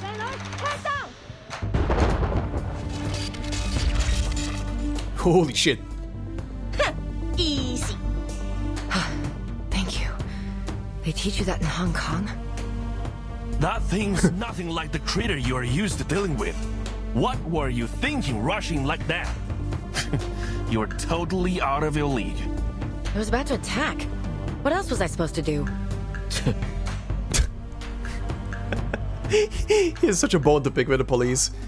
He swallows whatever snarky remark he had planned, instead looking around at the eerie figures shifting in the shadows.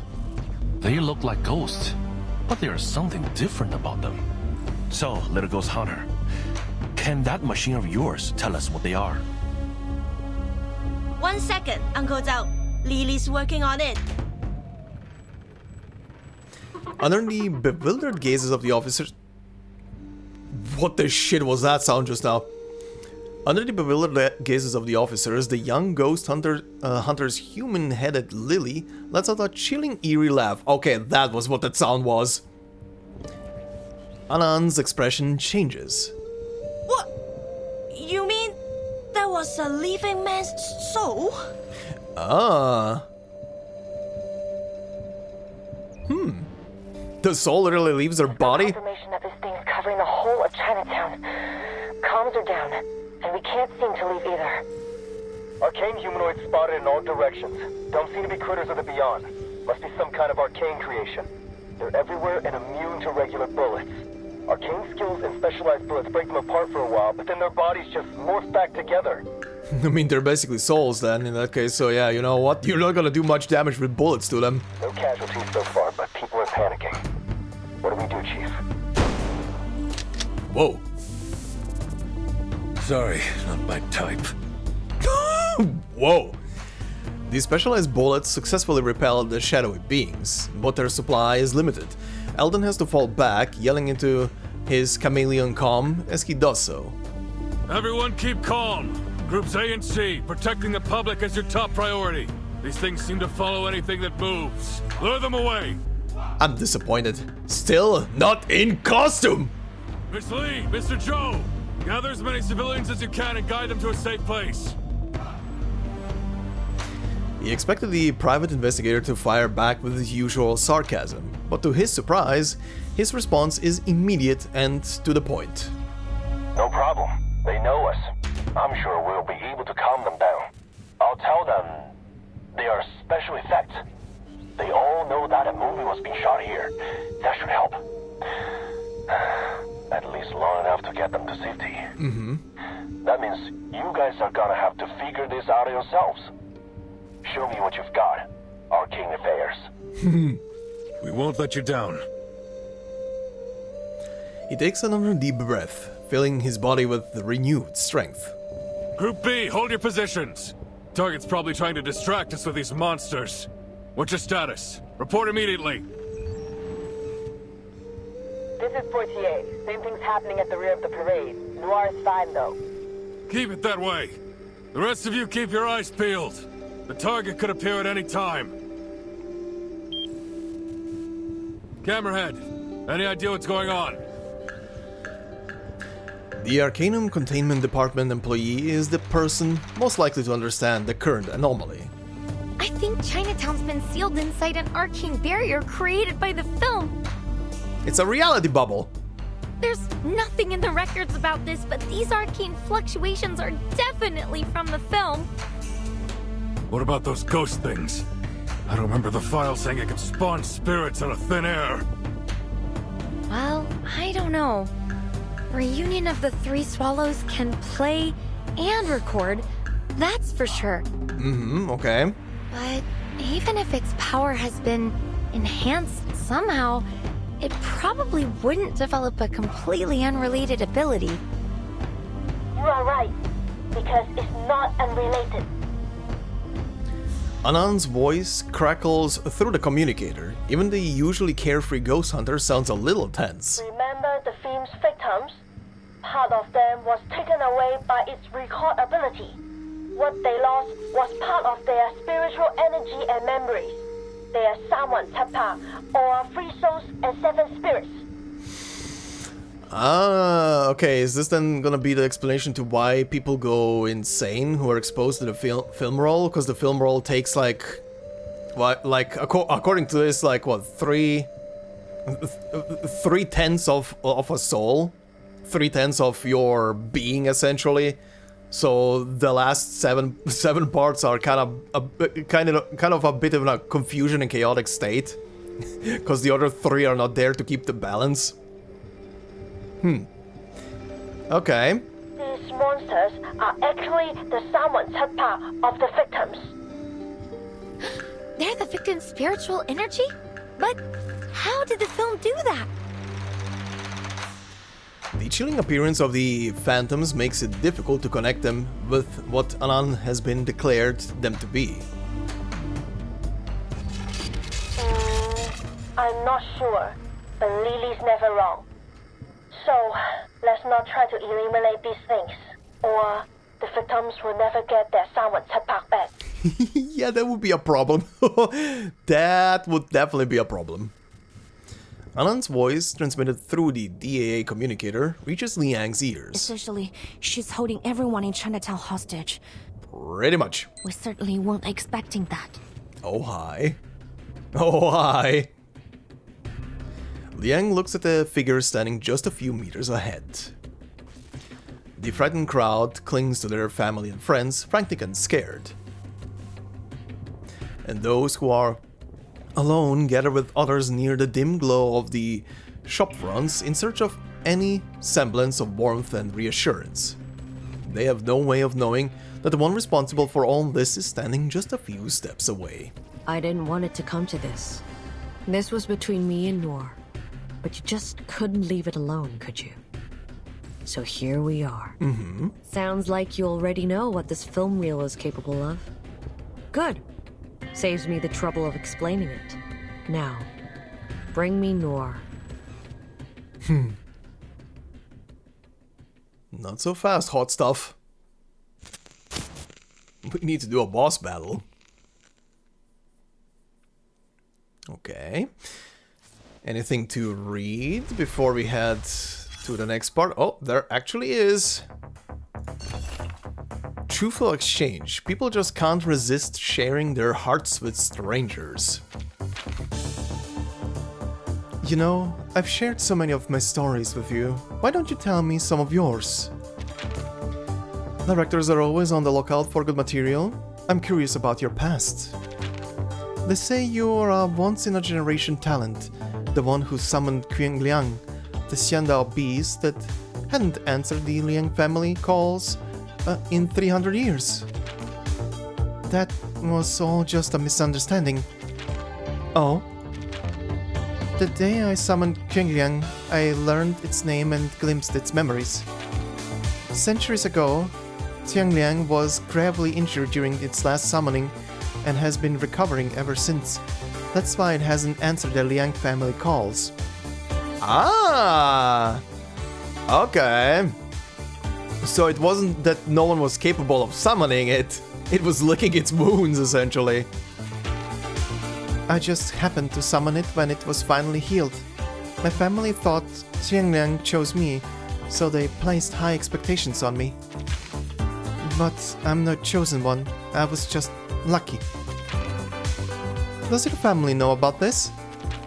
No, I never told them. I did not want to disappoint them. Oh, I think you're gonna have to have a talk with your family. You're definitely gonna have to talk with your family about this. Okay, False Dilemma. Oh, is this the boss stage, I guess? Considering the 3 difficulty stages? Between what people see and what they judge. What am I looking at? What the shit is this? Okay. Let's see.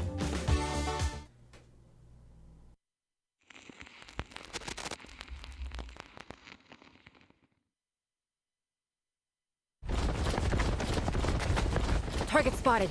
I repeat, target spotted. Within moments of the plainclothes officer's words, the arriving police evacuate the crowd and seal off the street. The officers form an impenetrable barrier, trapping both the target and Liang inside. They stand in a face-off. What's going on? Who are they? The bystanders erupt into fervent speculation. Deputy Chief Eldon steps into the containment zone. Impressive, Night Piercer. This is a whole new level, even for you. Tell me, what did you pull to take control of that film reel? I didn't pull anything, officer. It chose to fulfill my wish. That's all. What's the bass drop all of a sudden? Without warning, an excruciatingly sharp noise tears through her skull, sending waves of vertigo crashing over her. For several agonizing seconds, she can hear nothing but the distant groans of the officers and bystanders suffering alongside her. It's a fight just to stay upright. When the assault on her senses finally subsides, the first thing she registers is a voice coming from her communicator. Something bad's happening. The urgency in the officer's voice sets Liang's nerves on edge, but then her tone shifts. Wait, maybe it's good. Huh? Those things, they stopped moving. They're not attacking anymore. Okay. You kidding? Liang and Eldon exchanged a puzzled glance before scanning their surroundings. The shifting shadows have indeed stopped moving, and the reason is obvious. Their very gazes turn to their target. She's standing calmly in the middle of the street, unfazed by the array of loaded firearms aimed directly at her. I never wanted to get innocent people involved.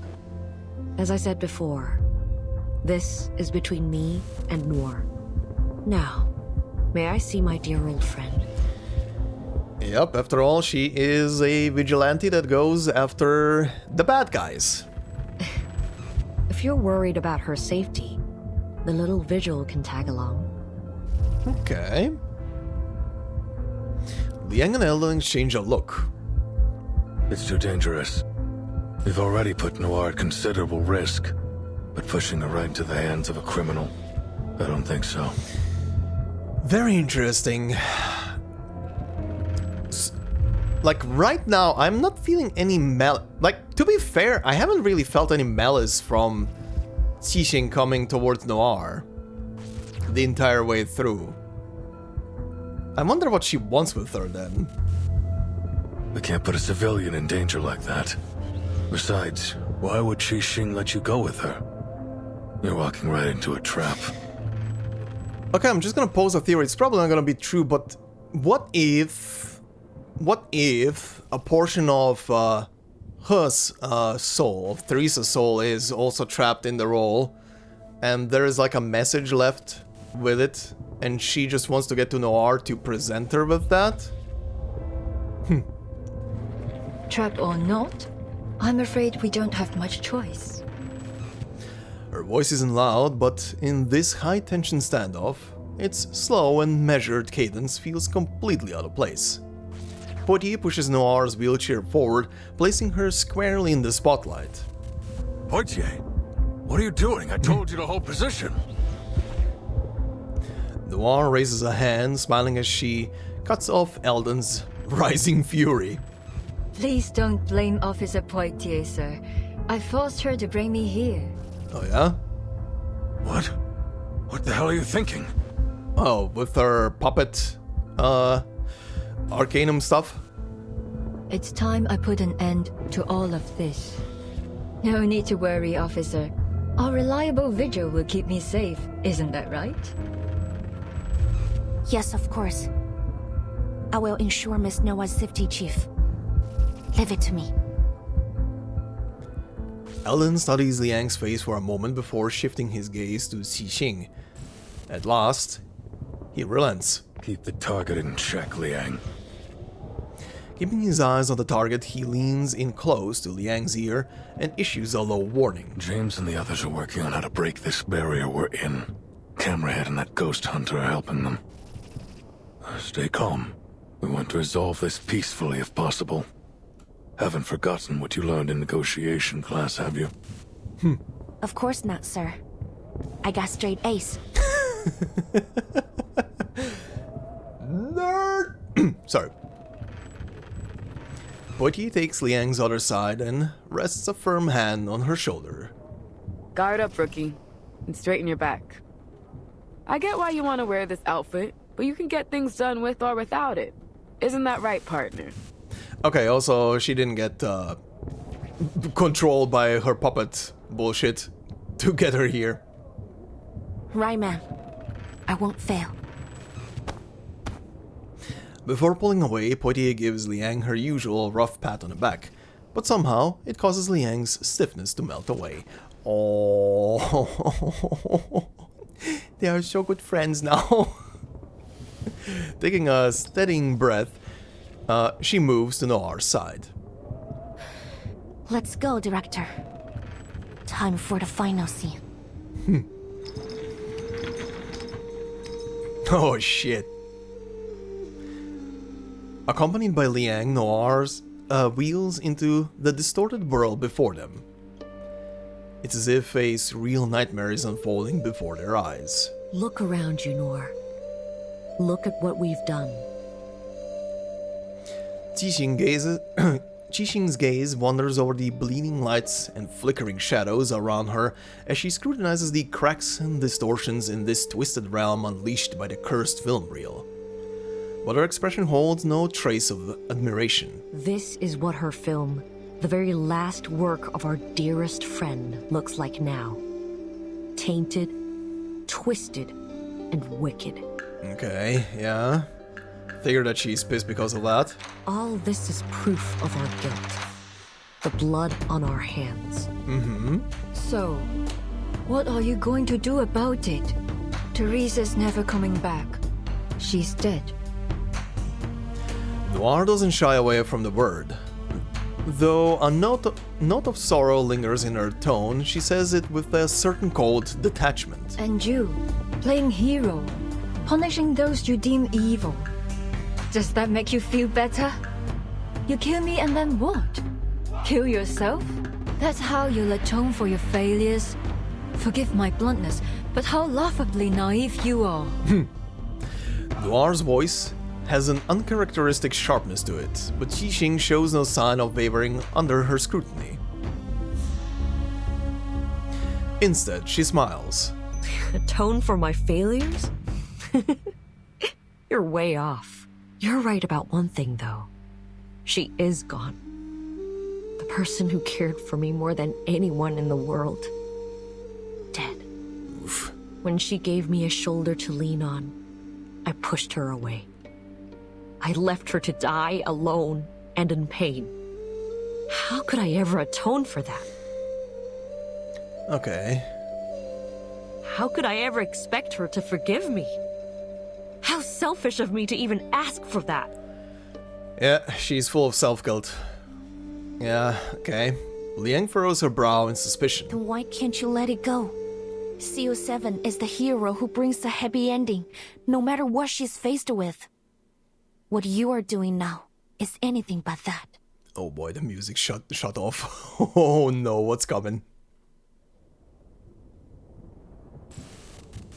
The hero who brings a happy ending, no matter what she's faced with.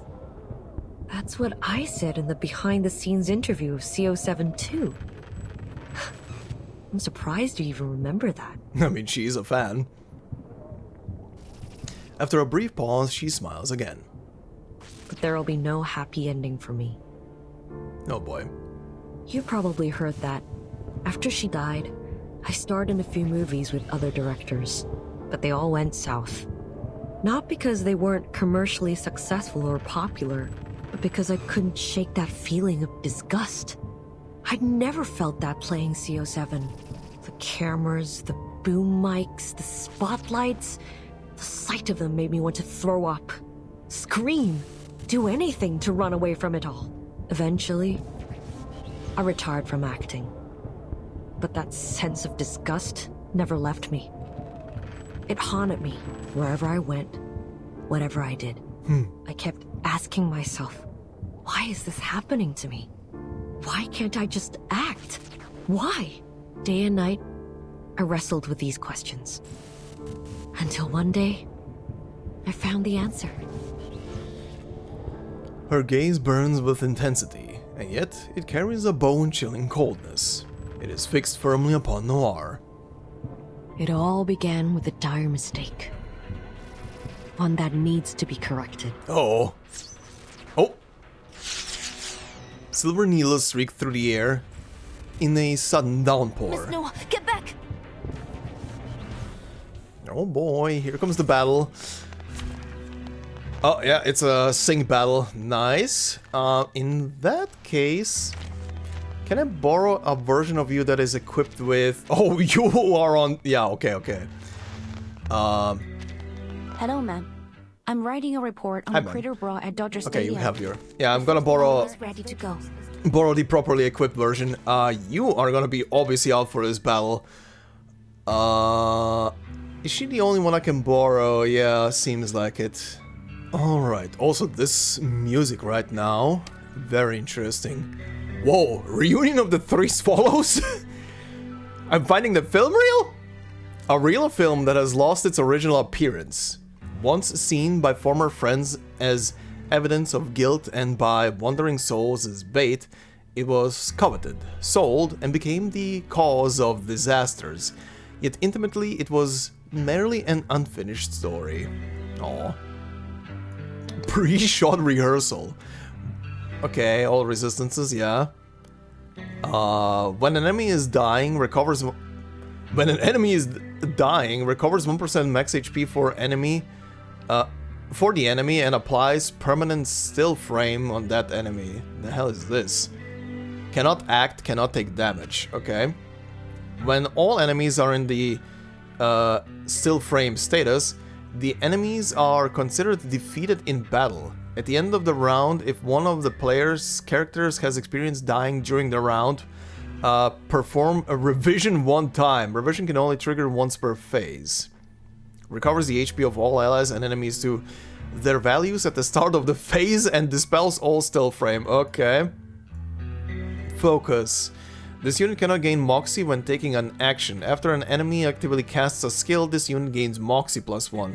At the end of the round, applies Focus for 1 round on the last enemy that casted an attack incantation, okay. NG Shot. At the end of the round, if the wrap-up progress gauge is at full, cast NG Shot 1 time. Okay, wrap-up. When the progress reaches 100%, casts NG Shot, dealing the target's maximum HP times 200% damage to a character. Okay. Flash Rewind. When HP falls to 0 or when an enemy within still frame is attacked by NG Shot, enter phase 2. Okay, well, this could be interesting. I wasn't wrong about you after all. Oh, damn music. Oh, wow. All our countless choices have led up to this moment. But not all of those choices were made willingly. No.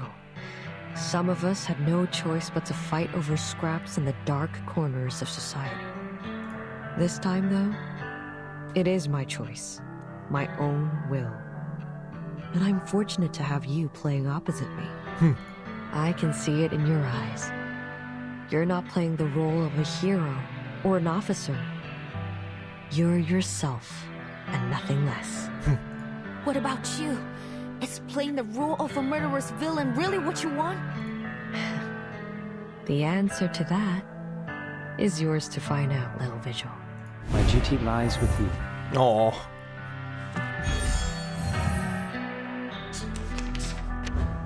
Okay. Ally. Enemies periodically launch powerful attacks on target holding focus.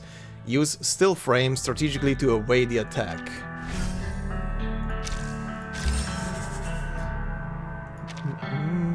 NG shot at the end of the round. If the wrap up progress gauge is at full, cast NG shot one time. Okay. Okay, let's start this. Oh, you start immediately with full. Ooh. Okay. Interesting. Go with this. Buff. Of utterance. And just execute. Please, allow me. Benefit from reading. Stay back, I say! Until the torch is lit. Flee, mortal! 强梁既出，王有不为。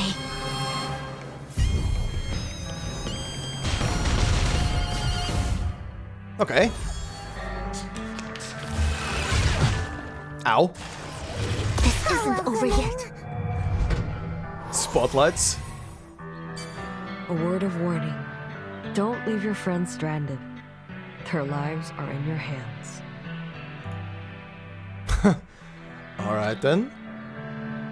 Where is the red thing? Focus. Priority target for enemy attacks. Okay. Oh! I've been waiting for this. Oh, piano going in. Oh shit. Get the camera rolling, Noir. At last I'll get the ending I always wanted. Huh. Looks like there's no stopping you. In that case, I'll make you stop. Damn. My responsibility. Feel my dark embrace. Do have a little faith in me, Master?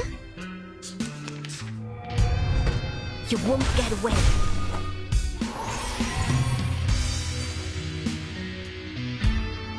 Oh, this fucking track.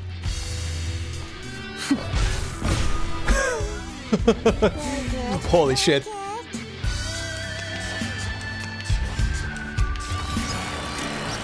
Oh. Ah, okay. And she created a copy of... Oh, another addition to my collection. Soon, you'll all be tucked away in my film reel. We'll see about that. We'll see about that, because you're about to go down and I don't think you have a phase 3. First off, let me reshuffle this. Oh, that's because she has a still frame, right. That's why. Okay. I need to get rid of the copy. Got it. The moment of silence. Got it. The scale of your soul has tilted. The balance needs to be restored. Actually... No, that was fine. Dead. The boss down.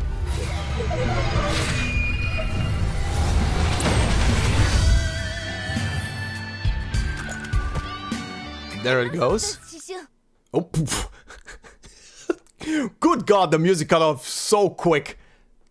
Stop this feudal resistance and face reality. No matter how hard you try, you can't change the past. No, Little Vigil. This isn't my curtain call. Not yet. Uh-oh. Watch out, Liang. Uh-oh. Victory secured. I should excuse myself. And then the music comes back in. And finishes off nice. Alright. Cool. That was a cool little battle. Cutscene? Ammo's running low, sir. Holy shit. They must be gaining power from this area we're in. Whoa. Matrix much?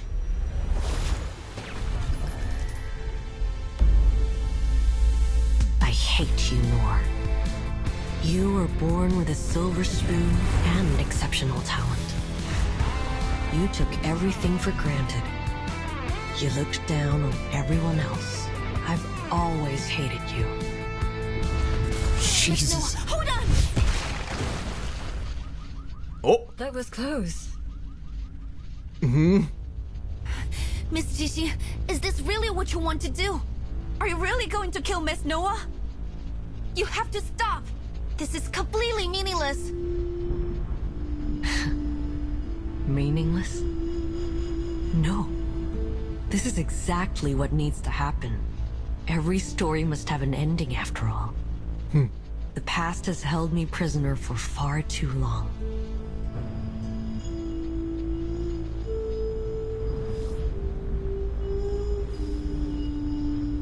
I need an ending, a conclusion, so I can finally leave it behind me. Only then can I reach my perfect grand finale. Qiang Liang, impossible. You didn't chant the incantation. This time, I won't hesitate. You were my inspiration, Miss Xixi. Like the countless kids who were once lost. I found myself in CO7, and that's exactly why I have to stop you. 强梁既出，王有不为，斩杀凶旧，小节不祥。 Oh shit. The smile. The smile. Okay. I think they're gonna talk about it right now, but okay. I think I finally get what this was building up towards. I think I finally get it. Because they made it clear earlier that when Xixing started the role of CO7, she pretty much became the character. But from what she just said right now, the character never got a conclusion. The character never ended. And she's stuck, essentially. So because she's stuck, she just wants an ending, I'm guessing? She wants the character that is CO7 to end, so she can go back to being herself. That's my guess, at least. So let's see. Inside the film, a newly born consciousness formed from fragments within a chaotic sea of thoughts. Within the film reel, a newborn consciousness. Reel 1, scene 24, shot 9, take 3. Writer... I still cannot remember how to say this second part. Jin? I think? Scene description, an old house contested by sworn sisters is reduced to ruins in a fire. Covered in ash, the three lie amidst the rubble, drinking beer bought from a convenience store and gazing out at the sunrise. I must finish this film. The film must be finished, only then can I be whole. Added scene. An old woman drops her cane, crying tears of joy. I'm cured, my family won't need to spend money anymore.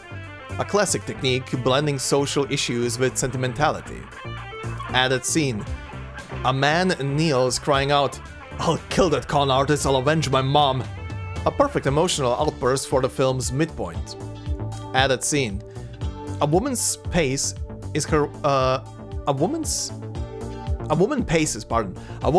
in her room after watching the film's teaser. She mutters, this isn't your usual work. The reel has absorbed your hatred. It reeks of malice. I'm not like the others. I believe sinners must be punished. This time I'll ensure your film has a perfect ending.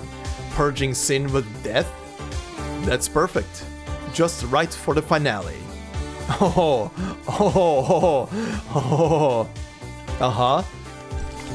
Until the light fades. The final spark in their eyes, fading slowly. Oh boy. Alright, let's see this then. Damn! A brilliant flash splits the darkened sky in two, and a thunderous roar scatters the shadows. All fear and unease are forgotten in an instant. Every head turns to the place where the lightning struck to see a colossal beast standing in solemn majesty. The crowd falls silent, then a single young voice cries out. Mommy, look! It's Liang. The child raises a lantern excitedly. The music right now. It's just like the painting on my lantern. The paper-crafted beast bears little resemblance to the mighty guardian towering in the distance. Yet something in its stern, round-eyed face carries something of its righteous spirit. As the crowd shifts their gaze between the small paper lantern and the guardian, their voices finally return. You're right! It's the legendary Sonetto beast! Look! It has the tail of a snake and the head of a tiger! Just like the illustrations! Has the legendary Qiang Liang come to save us? Does that mean that girl is this Zhengzi? What are you two yapping about? 显道 beast? 正直? Those are just fairy tales. Didn't Mr. Zhou say this was all part of a film shoot? Well? That's right. I told you this was all for a movie. Why don't you guys believe me? Oh, come on! You're always full of hot air. Said, there's no way this is real. It must just be some fancy special effects. So, I'll believe you this one. Wait, so all those things were fake? Oh, I almost freaked out when those ghosts came out. Their costumes and makeup were so real looking. Man, am I glad I came to Chinatown. This parade's been insane. I gotta take more photos. The fear that once filled their hearts gradually fades. Those who understand the truth exchange knowing smiles. Wow, that's Qiang Liang, huh? Looks totally awesome. I heard that a descendant of the 12th Zhengzi joined the Fiju's bureau, but this is the first time I've ever seen Qiang Liang in action. Oh, looks like they got that actor lady under control. Now all we need to do is grab that cursed film reel and break the barrier. And the victims will be sane again. It'll be happily ever after for everyone. Why are you jinxing it? Why are you jinxing it? Why are you jinxing it? Before she can finish speaking, her optimistic prediction is ruthlessly overturned. What, boy? This again? What's going on? Didn't they finish the job? Alright, suddenly chanting, an anomaly even greater than the last crashed down upon them. Startled cries rise from the crowd. Look! iPhone! Something's wrong with it! Something is very wrong indeed. What was assumed to be a mere optical distortion is now starting to seep into tangible reality. It is undeniably interfering with the physical world. Is that archway melting? Mm-hmm. It kinda looks like a burning piece of film. Yep. They look at each other, finding the same alarm in each other's faces. Wait, the barrier was created by that spooky film reel, right? Then, this means is... It's falling apart. We need to get out of here. Don't be inside of the barrier when it falls apart. The edges of the barrier. The further they are from those twisting buildings, the better. Understood. But what the hell is going on? I thought you had the target locked down. We do, but clearly this isn't over yet. Miss Latham, anything you can do? Yes, sir, but I'll need a few of your men. I can use the containment incantation they taught me at work, but I don't think it'll hold for long. Just do your best. In the meantime, we'll eliminate the problem at the source. Eldon's furious gaze lands on Qixing. Alright, Qixing. Whatever you're doing with the reel, stop it now! Or I'll make you stop it! Damn, he's angry. I'm not doing anything. Oh, you look battered. She stands, her hat a few feet away, her body slumped against the wall behind her as she barely manages to stay upright. She forces a crooked grin. It's the film reel. It's reached its limit. From her coat, she pulls out the object responsible for all this chaos. Had Liang not once held the film reel herself, she might not have recognized it at all. The reunion of the three swallows. What's happening to it? Wait, there's something else here. No doubt about it. Evil spirits. An insane number of them. Anan shoves through the crowd, rushing to Qixing's side. With just one glance at the film reel, her face goes pale. Upon hearing Anan's words, Liang's expression darkens. So you think so too? We had a similar encounter at the city hall not long ago. Mr. Wang must have lost some of his spiritual energy to the film reel, leaving his body open to wandering evil spirits. Since then, I've suspected that.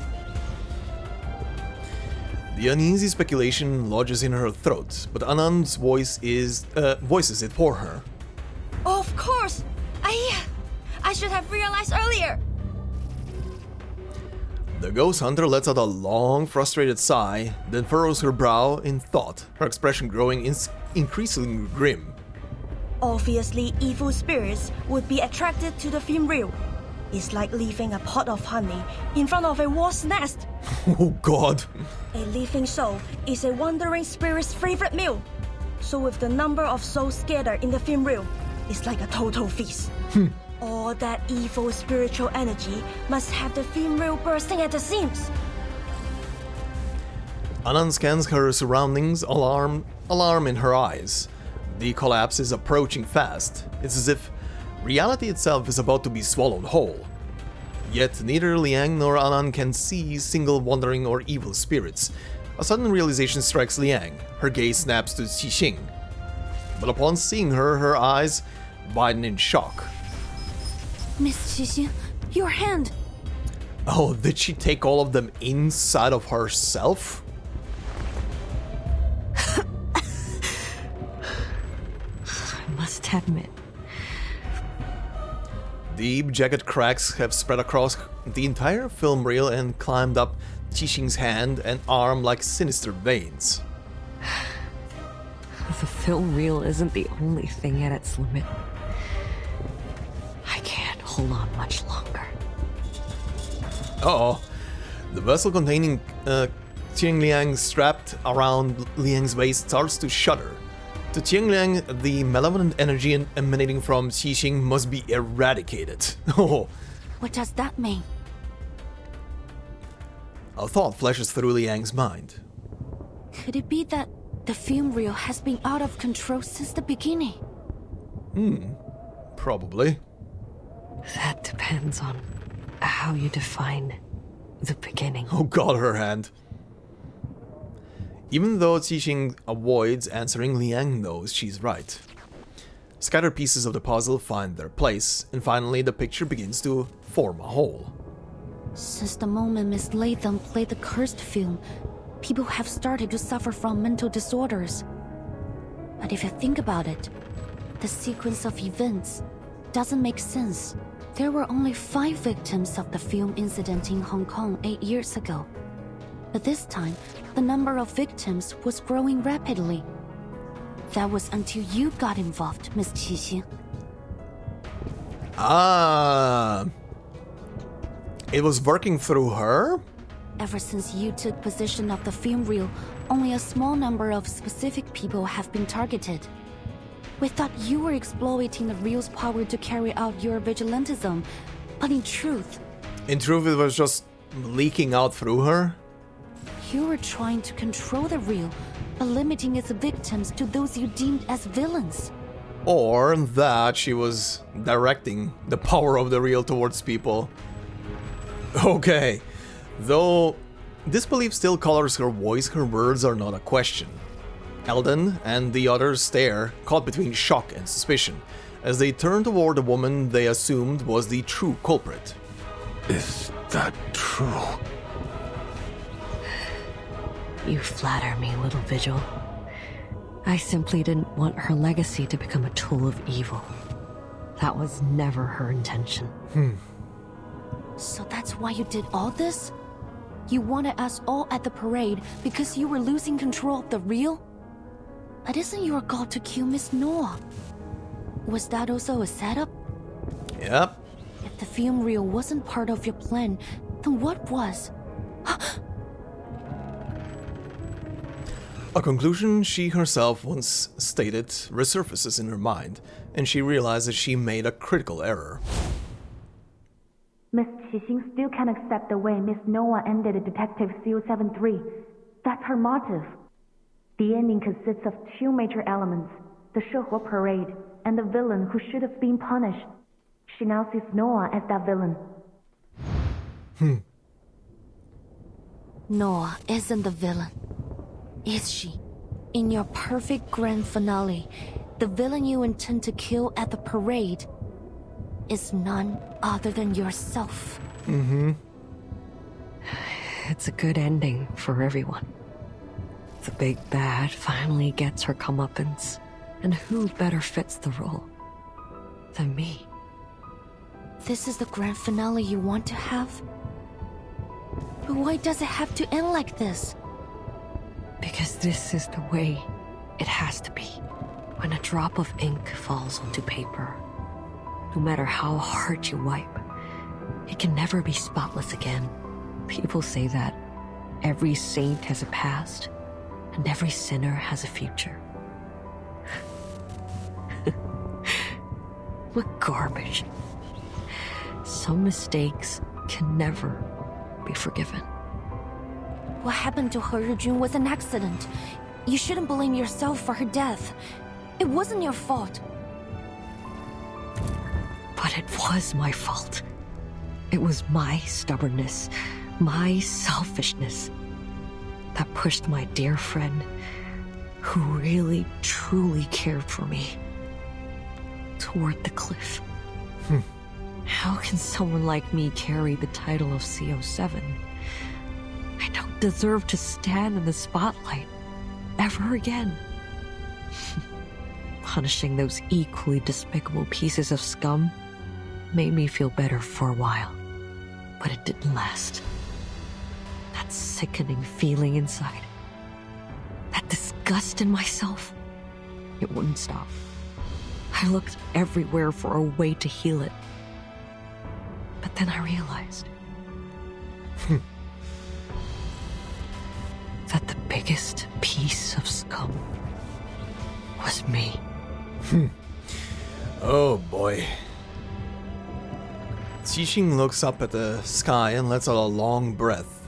For the first time, her expression softens, as she has finally released a burden, and within her eyes, something new flickers. Hope. The answer was so simple. I can hardly believe it took me so long to see it. And now, it's time to put an end to this nauseating nightmare. Liang cannot understand it. No, you're being too harsh on yourself. He Rijun doesn't blame you. I'm certain of it. Quit it, Vigil. Look around you. Can you still claim that I'm not to blame? A bit hard to deny that. Well, I can. And let me tell you, Teresa was much stronger than you say she was. You tell her. Liang turns to see Poitier helping Noir back into her wheelchair. Yes, Teresa would cry often, but that made her no less determined of an artist. And before long she'd be at my door saying, I made some edits. Take a look. You know that's what she was like. Do you seriously think she gave up dreams, her life, just because of a few harsh words? No, I could never have a coward like that as a partner. Damn. Noir's face is twisted in a fury Liang has never seen before. It sets a fire in the woman beneath her glare, making her frown in turn. Whatever you say. Director or not, you can't tell me what to do anymore. I will have this ending. Come on, officers. Finish the job. I I'd do it myself if I had the strength. Good God. Her voice is unwavering. I've learned a lot these past years. If you want to save this city, you'll have to kill me. Those spirits will disappear, and everything will be back to normal. A perfect grand finale, isn't it? So what are you waiting for? So it's come to this, has it? Well, we're waiting for a different finale, I would say. Eldon swears under his breath as he reaches for the gun at his waist. Qixing watches on, seemingly pleased. Wait, sir! Lightning shoots through Liang's body. Her feet, once nailed to the ground, suddenly feel weightless. She steps forward. There's no guarantee that things will play out like Miss Qixing said. Please, let me try something. After all, exorcism is my and Qiangliang's specialty. Mm-hmm. Wait, what are you? Time to reenact The Exorcist. Before either Eldon or Qixing can react, the film reel is already in Liang's grasp. Oh boy! Liang! You out of your mind or something? Yes, there are a huge number of evil entities bound within it. Oh good God. And this is probably the most formidable opponent Qiangliang and I have ever faced. But I must confront this challenge. Not to protect the honor of my family, or to mimic CO7 either. But because I want to. Because it's right, every story has an ending. And I must act to create the best one for everyone. Sorry. I don't have any flower words or clever arguments. But if you're willing to help me, please, Qiangliang, heed my call. Oh.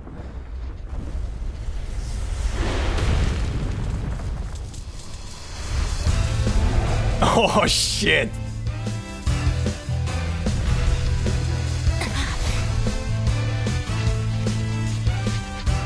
This isn't good. Is this the best I get? The beastie said no. You can do better. Let's go.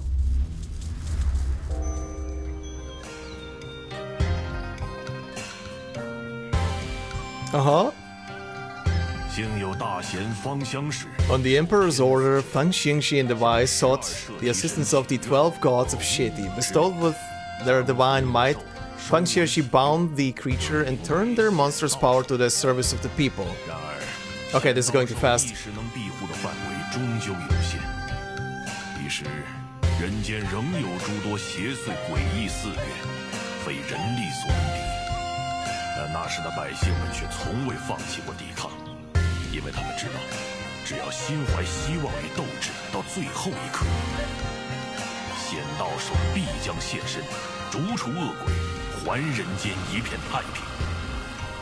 Oh. No! Oh. Big boy. Oh, it took the reel. Oh. Oh, it's taking the brunt of the attack. Oh. Oh.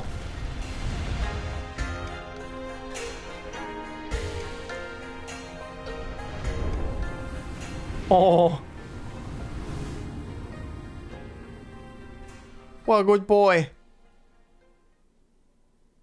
Is he fine? What the shit?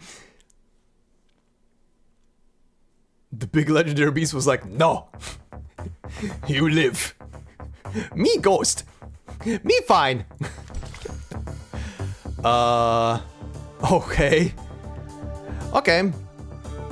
Okay, so my initial thought of Qixing trying to like just end the story for the role she was playing her entire life, essentially, not really the case, but she was trying to end something. That was definitely it.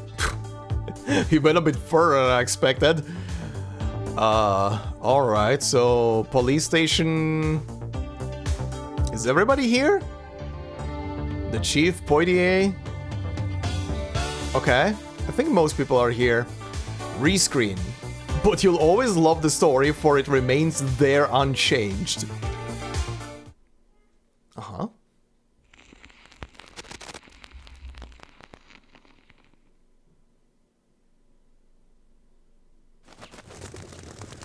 The storm clouds gradually disperse, and sunlight streams into the ward. In the corner, the television broadcasts a new report. Last night, the Chinatown Shuhu Parade drew hundreds, as tourists and locals gathered for the Eastern spectacle. Oh, is this, shit. Name is escaping me. Scott?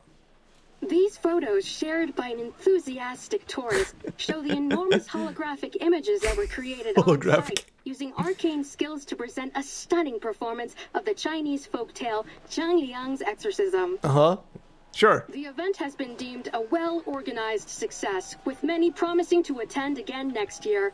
Locals have expressed their thanks. One spokesperson said, "It's been wonderful to share our culture with people from all around the world. Chinatown is always ready to welcome new friends from both near and far." In other news, the arcane vigilante Night Piercer, who has perpetrated dozens of attacks across the city, has been apprehended by the DAA. Night Piercer was revealed to be Qi Xing, a former Hong Kong movie star. Some members of the public have expressed continued support for the vigilante due to the questionable backgrounds of her victims. Deputy Chief Eldon of the Division of Arcane Affairs gave his response. Vigilante justice is incredibly dangerous to our society. No individual has the right to bypass the law and enact their judgment on others. Taking the law into your own hands will only lead to chaos, violence, and potential harm to innocent people. We urge the citizens of Los Angeles to place their trust in us as we continue to dedicate ourselves to maintaining a safer society for everyone. If you share our passion for justice, we encourage all citizens to direct their assistance and feedback to the Division of Arcane Affairs. The LAPD has just announced a plan to add a number of positions for Arcane Affairs officers in the coming year to address the DAA's staffing shortage. All right. The St. Pavlov Foundation's Vigils Bureau training program is also set to begin in the coming months. To apply, please dial... All right. Hearing this news, the woman hops up joyfully and turns to the man sitting up in bed. Hey, they're hiring Arcane Affairs officers. Hasn't it always been your dream to don the uniform? Looks like they accept all the applicants too. Why don't you give it a shot when you are better? Oh, it's the pair from the beginning. Knock it off. I've been a greengrocer for 20 years. There's no way I could be a cop. Right? Hey, it never hurts to try. He waves off his wife, but as he does so, he turns to the man beside him with a nervous look on his face, expecting the idea to get shot down. But the reaction he gets is unexpected. What are you staring at me for? If you want to do it, just do it. I'm sure the neighborhood will be glad to see you wearing the badge.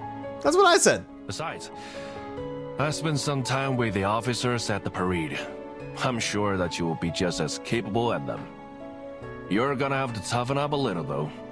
Look at this guy! He's all chummy now with the police. Liang, who has been watching the exchange, smiles. Mr. Wan, you're strong, healthy, and have a natural talent for arcane skills. With a little training, I'm sure you'll become an outstanding officer. There's a lot that goes into being an officer, but I believe what matters most is the heart to pursue justice and the courage to protect others. The doctor said you can be discharged soon. You should seriously consider applying for the position. Well, in that case, I'll think about it. Thank you so much, young lady. I heard you were the one who got rid of the curse and saved everyone. You are our hero. Oh. Oh, this picture again. She clasps Liang's hand tightly in a warm grip. This time, her hand is steady. Liang returns the handshake. You're too kind, madam. I was only doing my job, and I didn't do it alone. It was a combined effort. Well, that's that. No more cursed film crazies. Almost all the victims have recovered. Most of them have already been discharged, too. Just a few poor saps who got hit hard are still around. But they should be out of here before long. Same goes for the victims in the parade. They've all regained their what's it called again? Alan gives a helpless sigh. It's 三魂七魄啊 madam. Just call it spiritual energy or something like that. I heard that those crooks who were taught by a thing or two by Keising has also recovered. Well, mentally lah. They are pretty physically messed up, so they will have to stay here for a while, I think. So many victims and not a single death. That's a blessing. Her line deliveries are amazing. Qixing pulled her punches, apparently. I guess deep down she wasn't the deliverer of justice she claimed she was. Well, no use wondering about it. Years on this job will quickly show you that the madness in Arcanist blood always comes out in Arcanist criminals. Trying to understand them is a waste of time. That may be the case, but I think that if we look at each other as individuals, we can come to understand one another eventually. She takes out the brick-sized mobile phone she has carried with her since she was 6 years old. But now its screen remains dark. No matter how much Liang tries to summon the spirit residing within, there is no response. Aww. It's back to chilling for God knows how long until it recovers. If we'll try our best. Holding on to hope, Liang tries a few different button combinations on the phone. Usually the screen would light up, but this time there is nothing. Still nothing from Xiang Liang? Liang lowers her gaze and shakes her head. Well, what did you expect? That huge spooky spookters was a nasty opponent on its own. Not to mention all the ghosts that were attracted by that film reel. It was creepy lah. All those ghosts in one place. It was more crowded than the Dai Pai Dong. I mean, the Chinatown food store on a Saturday night. What's worse, those specters drowned the 三魂七魄 of innocent people. If that hadn't happened, then Qiang Liang wouldn't have had to say... Alan cuts herself off. It would be too cruel to say those words in front of Liang. Qiang Liang was lost because of my incompetence.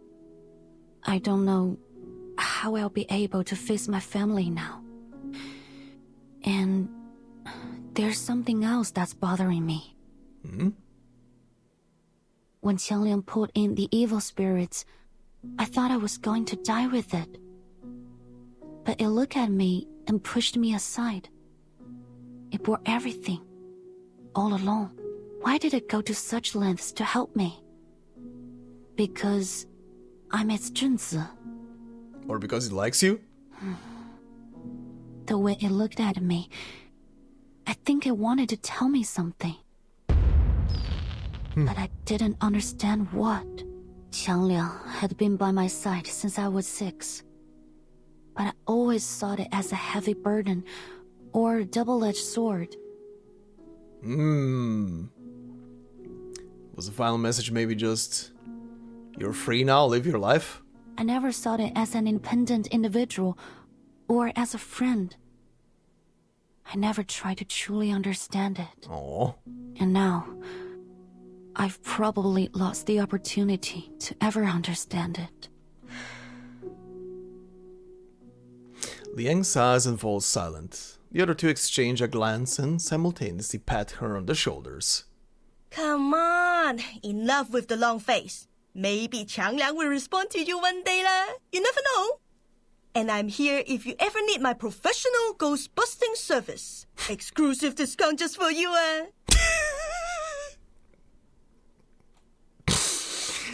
This character's gonna kill me. Agreed. Isn't it a literal legendary beast that's existed for ages? No way it bit the dust just like that. I bet it's recharging in its lair or something. Then it'll come back when it's full of juice again. I hope so.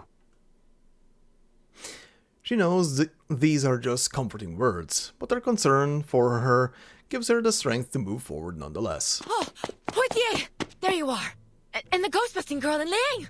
Great! Yeah. A familiar figure waves from the end of the hallway as she hurries over. Noticing Liang's slightly surprised expression, she slows her steps. Oh, sorry. I mean, Officer Liang. But if you don't mind... Of course I don't. Just call me Liang.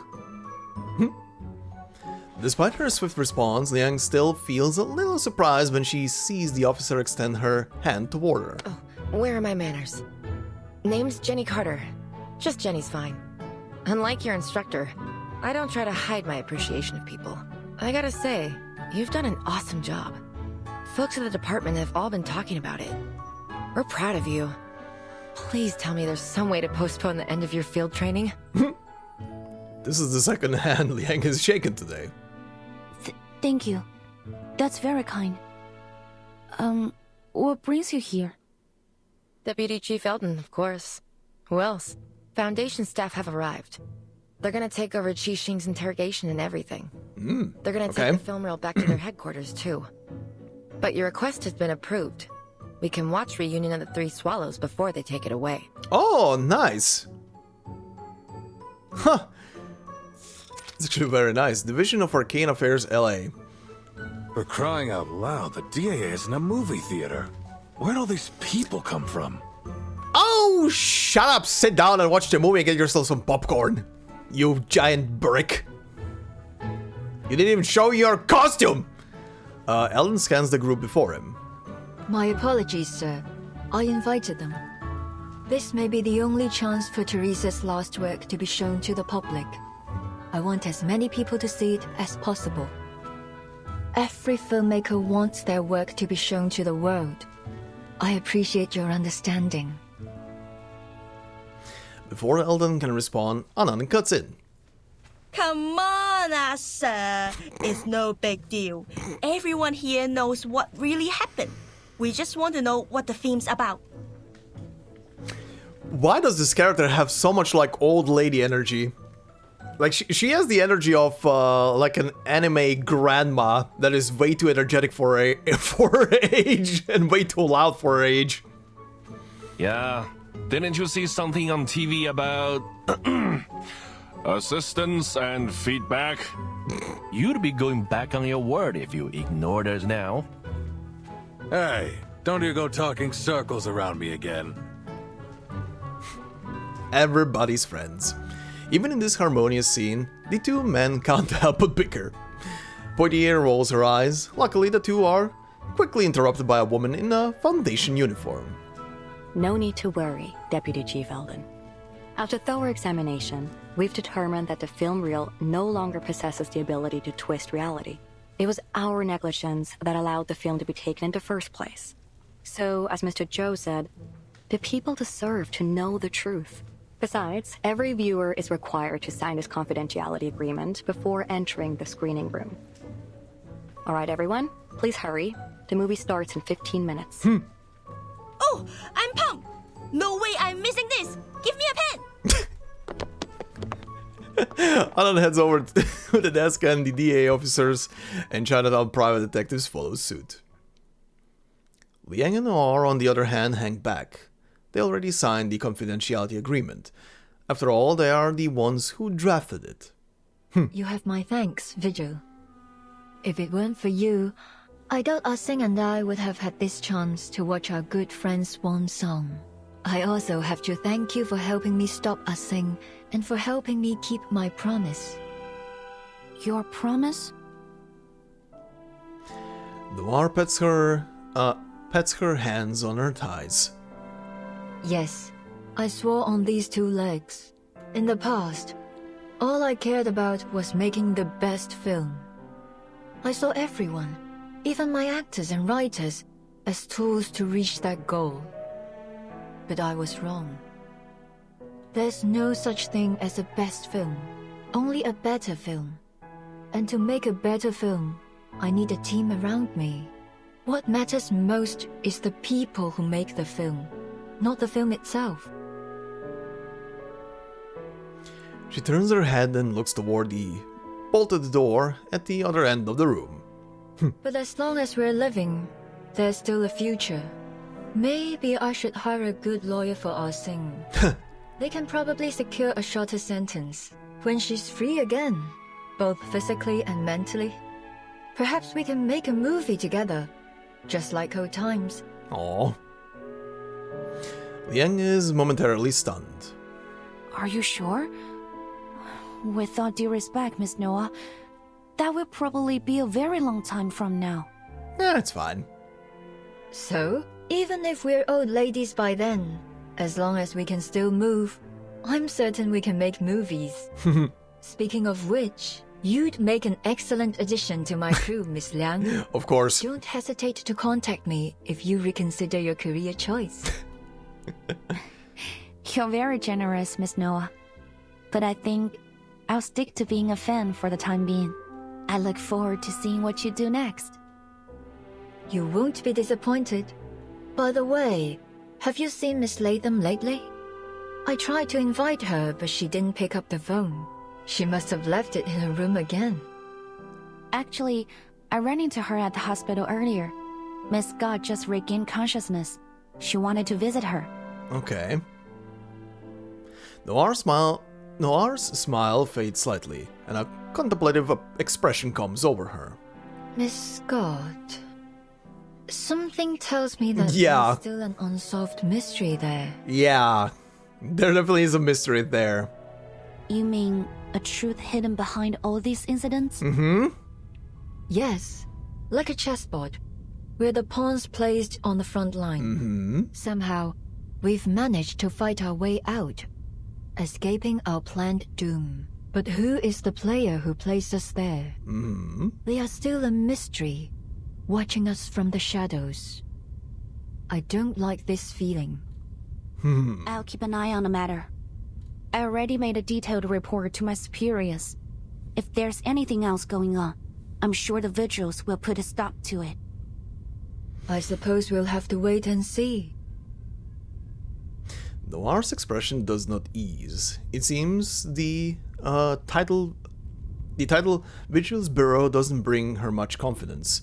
Before Liang can inquire further, Poitier calls her. Hey, you two! Get your asses in the screening room! We're all waiting for you! On our way! Nothing's more important than music the movie that's about to start. Let's go, Vigil. They exchange a smile and... Oh, okay, never mind. I will not read this. Oh, this is the song for the end credits. Amazing. Uh-huh. Even gets end credits.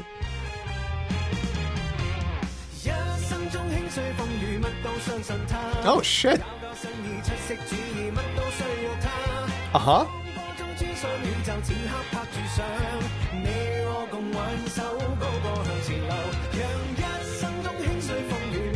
Sponsor me, Papa's New Critter Rehabilitation Center. This is a work of fiction. Uh-huh.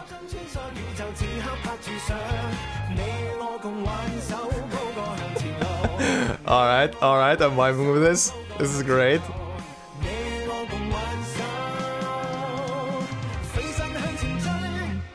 Uh-huh, cool.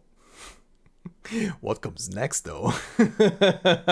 What comes next, though? Ooh, first. Okay. After the show, exclusive interviews with cast members join the discussion. Okay. That morning, we lay amidst the ruins, and Sis handed me a bottle of beer. Suddenly I understood. I already had the whole world, I just hadn't bothered to look. You're right, if we cut out the chaotic, corrupted footage, this could be a great film. That line, it's so Theresa.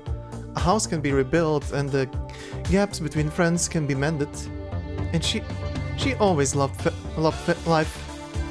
It's hard to believe, especially after seeing this. A Theresa like this would never have taken her own life. You're right. Miss Vigil, thank you. Her curtain being her creation being restored to its original form is something I'm truly grateful for. And it's all thanks to you and your team. About Liang, I'm more sorry than you can imagine. This wasn't my intention, but ultimately my selfish behavior caused this to happen. If there's anything I can do to make amends... There is no need to feel guilty. It's Xixing. Purging the ghost plague is part of Liang's and my duty. I know that you really like those movies. I must have really let you down, huh, kid? I won't lie. I was a little disappointed. But it doesn't matter.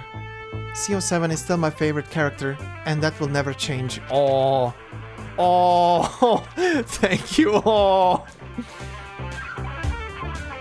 Wait a moment, Xixing. Before you and the officers leave, Miss Liang and I need to confirm one last thing. There's something in your testimony that has been eating at me. Don't get me wrong, I'm not saying that you're lying. The Vigil's interrogation experts confirmed that much. But even you probably noticed the sequence of events that led you to become the Night Piercer. You stole the reel and caused the incident in Chinatown, but your motives seem inconsistent. I feel like I'm missing a piece of this puzzle. It's almost like the memory gaps affecting Loggerhead, but your expertise in arcane skills surpasses hers. Perhaps you can recall something. I'm sorry, I really don't remember. I don't recall how it all began. I got word that Reunion of the Three Swallows had found its way out of Foundation storage and into the black market. I haven't gone into the secret auction for it through some intermediaries, but unfortunately I didn't have the dough. So I asked myself, who else out there could be as fixated on the reel as me? The answer to that was obvious. It's me. That's right, you're a public figure. Following you to Los Angeles wasn't difficult. I tracked down your intermediary, Pugdog, and for a bit of cash I got the time and location of your deal. I see, so the friendly advice Pugdog gave me back then was about you. What a guy. Zero professional ethics. That night, my only objective was to take the reel from you. The question of who stole it from the Foundation wasn't something I even bothered to think about, but at the last moment, a sliver of sense kicked in. It was a close call, but I managed to hold myself back. I think there was a moment when I really intended to kill that poor staffer, Miss Scott. But I don't understand why I felt that way. You know the rest. The player that placed us here. So there is someone behind the scenes, yeah. Yeah, we'll discuss that. There's definitely someone behind the scenes doing this whole mumbo jumbo. Okay. Well, we have one more scene to go through, and now I know this is gonna be the one that is probably gonna spoil something, but I do wanna see what this is gonna entail. Judging by these two, these are either people from the Foundation or they're Manus people. Huh. Well, let's see. Anonymous visitor.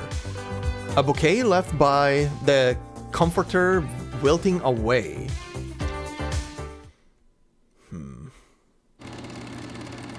Oh, this is different.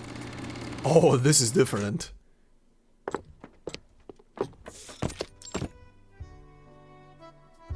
Interesting music. Ward. Okay, you're here. Scott's Ward. Did I take a wrong turn? Are you lost again? Oh, excuse me, Doctor. Could you tell me where Constance Scott's ward is? I'm kinda lost. You're in the wrong area. You need to go straight forward this way, take a left at a corner, and a right at the next. Forward, left, then right. Okay. I'll remember it now. Thanks for the help. Sure. Loggerhead makes her way down the hallway, muttering the direction to herself as she goes. But then she stops and turns back in confusion.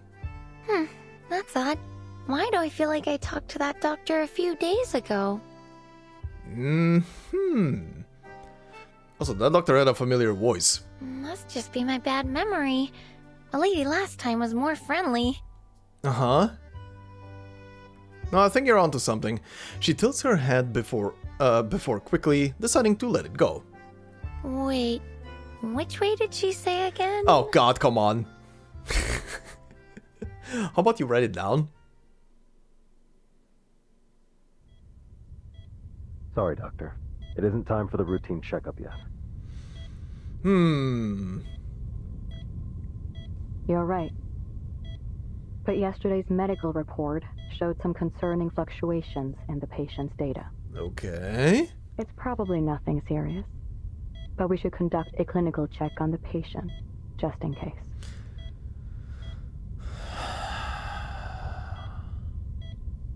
Okay. Your voice sounds definitely familiar. Maybe it just sounds familiar because I heard it somewhere else, but it's way too distinct to be just a random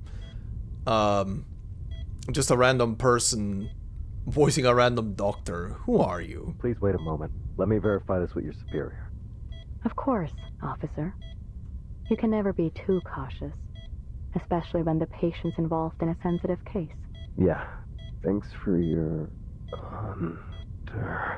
And you're going to sleep. The patient inside the ward hears the conversation outside the door come to an abrupt halt. She sits with her hands cuffed to the railing, turning her head away from the window and toward the closed door before her. What's wrong? Okay, you can at least speak normally, it seems. There is no response from the other side.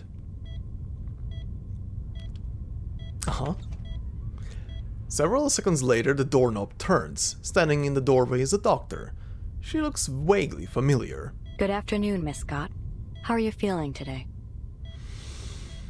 Okay, someone is impersonating the actual doctor. And he's fast asleep.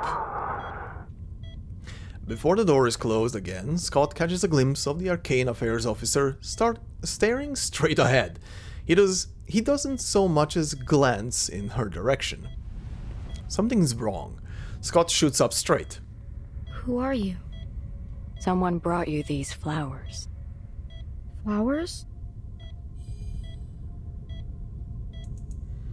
Only then does she notice that the doctor is holding a glass vase filled with pure white flowers, fresh and delicate. No.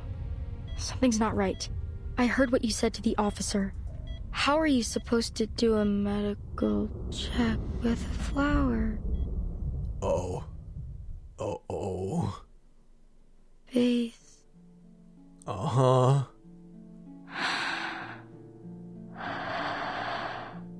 Who are you? Scott vaguely hears her own voice being swallowed, but somehow she doesn't care. All her attention is locked on the vase. Not the flowers, but the vase itself. At first glance it looked like any other glass item.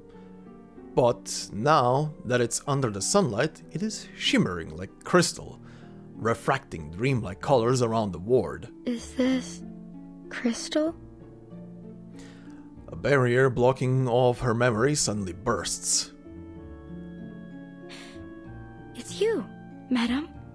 Uh-huh. You said you wouldn't contact me unless something bad happened. Is there something wrong with the object you bought? Uh-huh, yeah. So she's the one who got you to steal the film roll? No, it is perfect.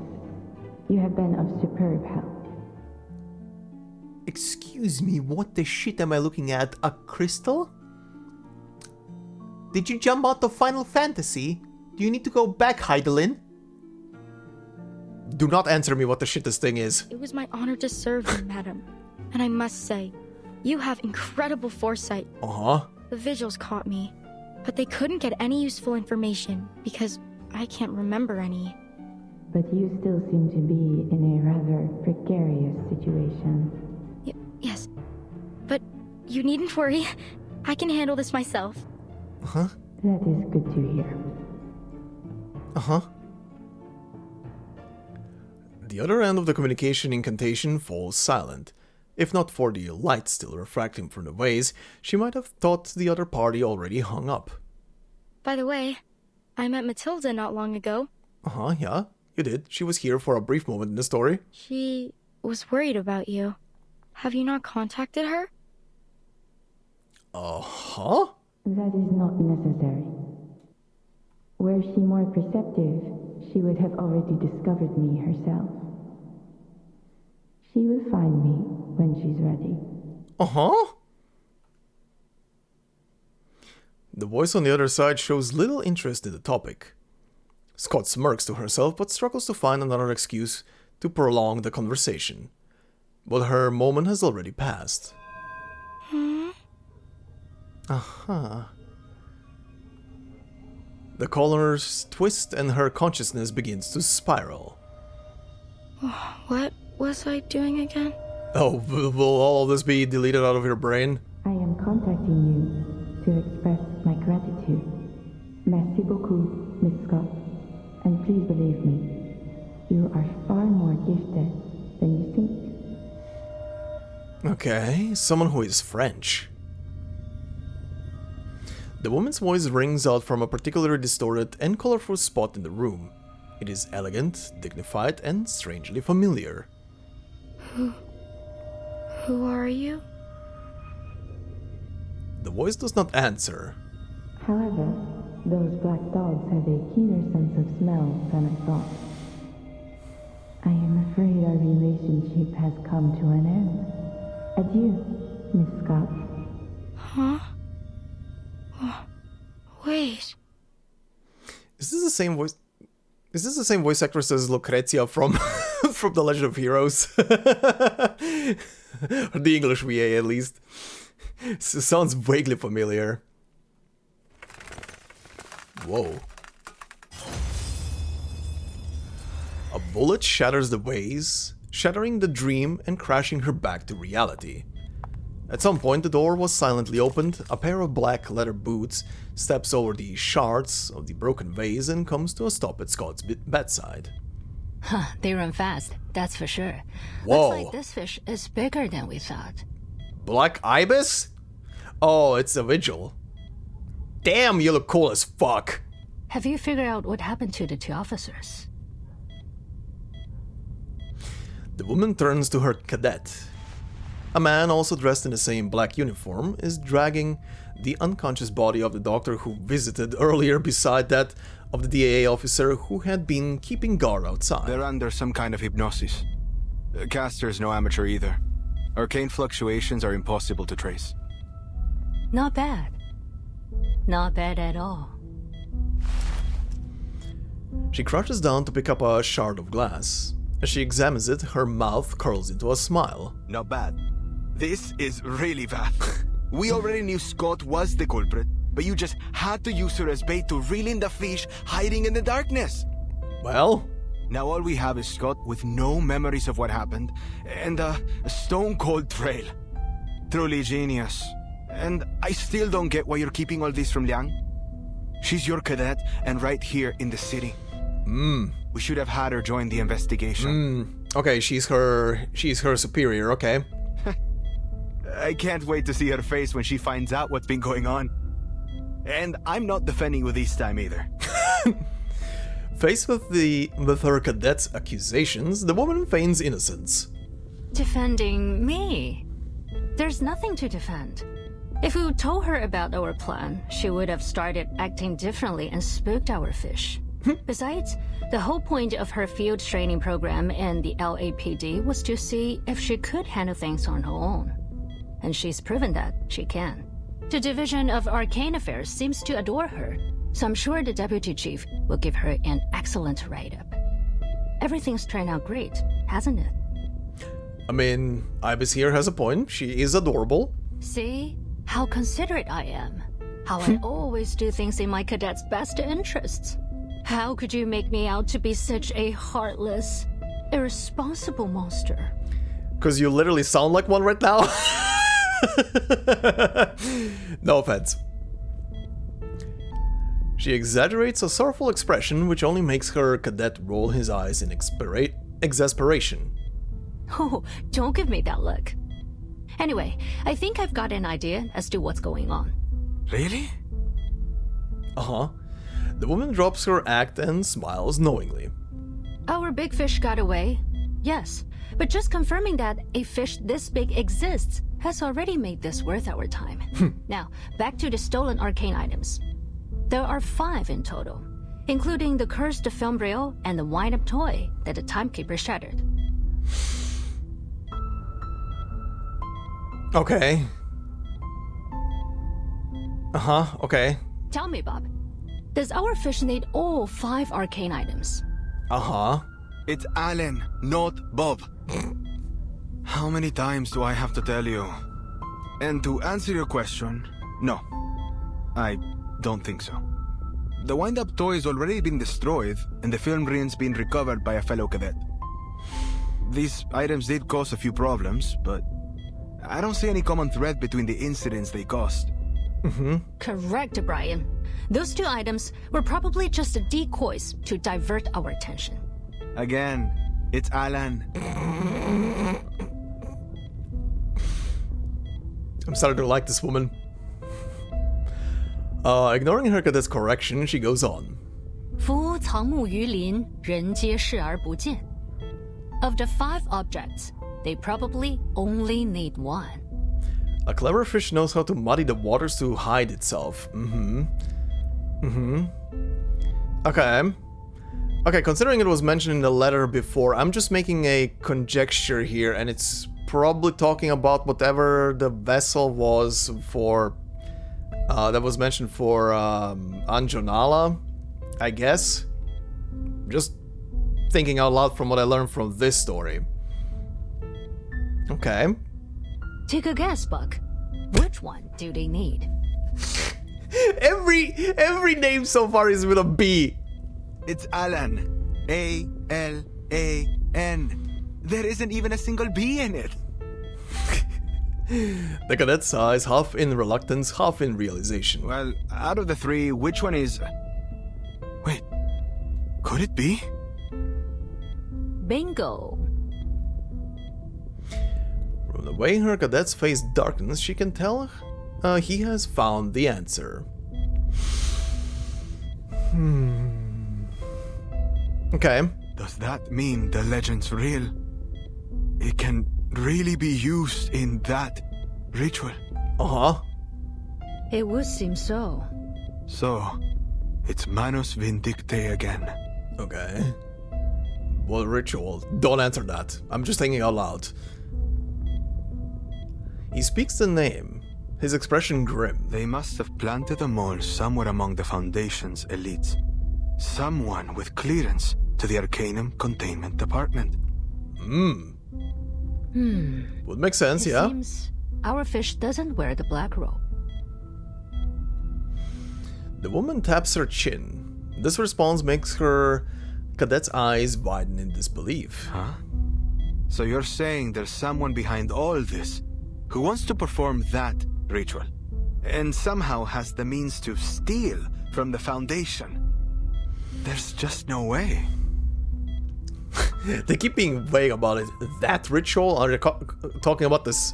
Again, don't answer that. But are they talking about the circle ritual? Or something else? The stolen items would probably go to the Manus eventually. But I have a hunch that our wily fish isn't totally on their side. Manus Vindicte obviously considered the succubus a valuable asset before she got away, right? Okay. So if our fish was a die-hard loyalist, they would have delivered the wind-up toy to their master straightway, rather than letting it be passed around all over the place. While our fish is in collusion with Manus Vindicte, they are swimming in murky waters. They may be pursuing their own agenda. She curls her lips into a smile and flicks the shard of glass from between her fingers. Things are starting to get interesting, aren't they? Like I said earlier, not bad at all. With that, the 2 figures in black vanish out the door. That was certainly a tease. Okay. Okay, like I said, I'm not gonna try to think too hard upon this whole thing, because I'm obviously missing context with Chapter 8 and stuff that is being discussed in here. So yeah, okay. I will, however, say, basing it purely on what I thought originally about a certain someone's totally, absolutely real demise, that she's probably hiding just somewhere inside of something. Maybe she's in one of those objects, and they're just like trying to distract everybody until they get their hands on the real one. I just don't know what they mean by the what's it called, that ritual, obviously.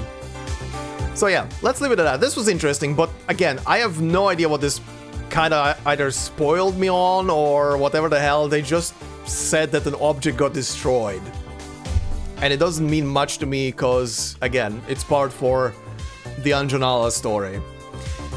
Anyhow, we have a couple more things to do before we head off, so let's do those.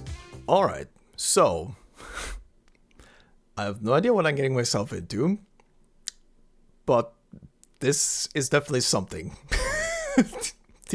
The art style itself kind of reminds me of something, actually. I don't know what. Anyway, let's see this. Oh! It's the outro song. Okay. Oh god.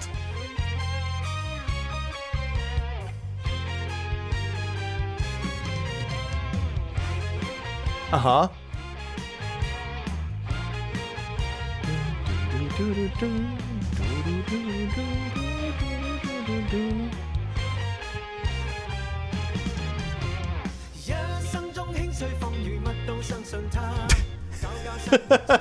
Oh no.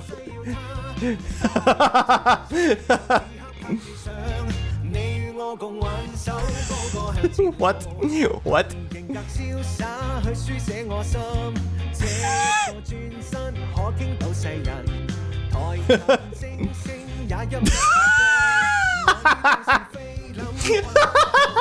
This is some Jackie Chan bullshit, I love it.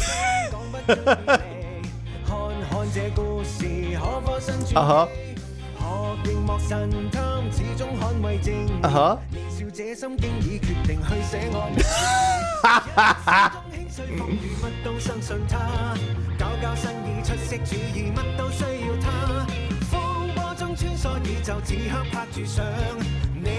Uh-huh.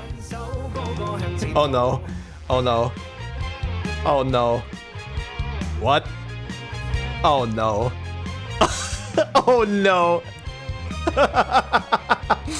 Oh, you're about to dance. You're about to dance.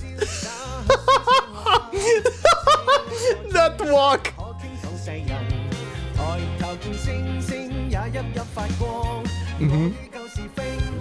All right, let's go.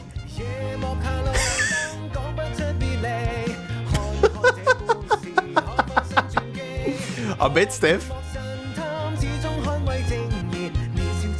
Actually, I just realized she's dodging the bullets with the dance. Too stiff.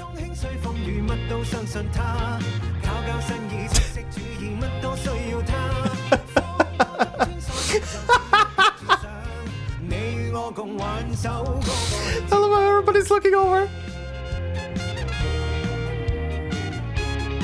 Uh-huh. Just bite the bullet, just do it. Just do it. Just do it. Whoa. Oh god. Oh hell yeah, let's go.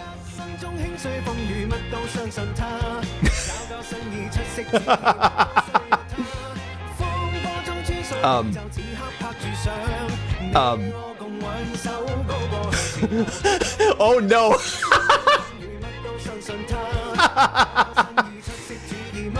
Hell yeah. Let's go. Perfect.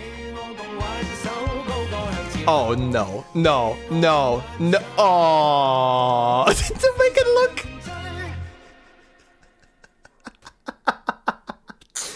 This was peak. This was peak cinema.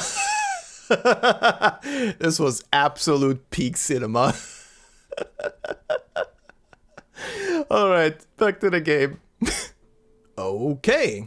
So, the other limited banner is here. Actually, do these two limited? No, they don't share. They do not share. Every limited is their own, right? You guys did say that the limited banners do have their very own stuff. I have both of the 5 stars, so I don't really care about the 5 stars on this banner. Oh boy! Will this be a one pull thing like last time? Probably not. Probably not. Also, I just want the limited because it's a limited character, so let's go. Ah, good! Good! It's not as horrendous as last time, at least for you guys. It's a more realistic pull. Okay, that's 1, 2... Oh, another Blunny. Blunny. Okay. 3. No surprises in here. Oh, 3 5 stars. Nice. Okay. You'll be max imprinted. 4. Still nothing. 1 5 star at least. Alright, baby blue. 5.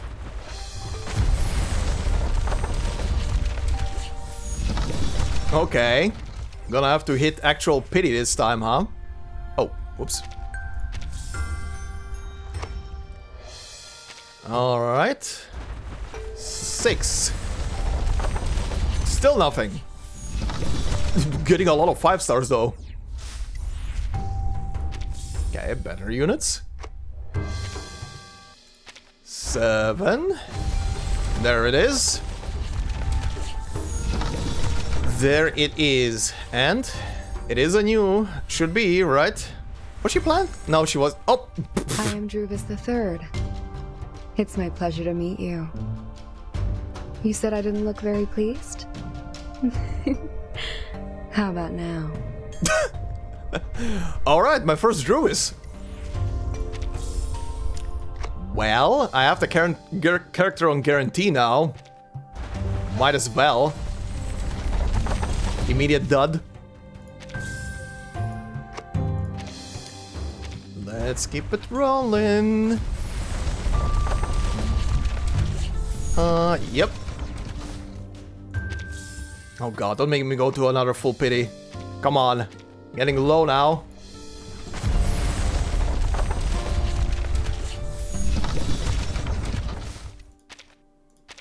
Kanjira. Oh right, I did get Kanjira at some point very recently. Hey, there we go. There we go. Oh, okay.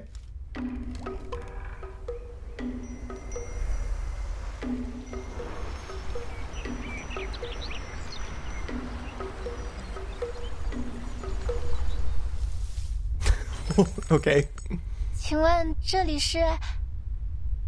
哦，这是要我把手放上去的意思吗？好，我放上去了。Uh-huh. You mean it's an arcane skill? An arcane skill makes me speak your language, and you speak mine? I think I've heard it before. That is the most... When and where exactly? That is the most amazing arcane spell in existence, and it needs to exist in reality. Okay, we're done. Was a bit painful. Spent a lot of resources, but it's fine. It's fine. Anyhow, this is gonna be a long episode. I think this is gonna be a very long episode. But next time then around, we shall be jumping into probably... where is it? We should probably be jumping into Liang's story here, because I definitely need to do it. I need to get her side tube as well. Also, on a side note, I saw one of you guys bring up the When the Alarm Sounds story here, which has a bopping beat. Actually, I wonder how much story is in this thing, because maybe I can combine it with the next episode and Liang's story together in a single episode. Because the premise of this sounds interesting. One of you told me that it's kind of like a story about people from the Foundation essentially cleaning up after storms and stuff, or a storm specifically. That it might be interesting. So just quick question is how much story is in this thing? Because I would love to do it if there is quite a lot, or quite enough at least. But yeah, anyhow, next time we will definitely check out Liang's story here, and then after that the anecdote that comes with this thing, and then at some point the Great Trickster thing story, and then after that is gonna come Notes on Shiori. And yeah, we have a plan for who knows how many next episodes at this point. But yeah, overall the story was great. Really enjoyed it. And I'm looking forward to seeing the connection points that I am currently missing in the future once we go down the path of checking out back on main story and some of the connected stories when they come back into the reflections and things. But yeah, for now, this will be it. I do need to wrap it up here because, again, this episode has gone on for long enough. So thank you guys very much for watching. Hope you enjoyed this part. If you did so, please consider leaving a like. If you're new to the channel, consider subscribing. More to come, of course. And if you want to support me more directly, as always, memberships are open. And no video will be behind a membership. It's purely there for support. Thank you very much to all the members already doing so. You're helping out a lot. Thank you very much. And yeah, hope you all have a fantastic day wherever you are, and I will see you in the next part. Until then, bye-bye.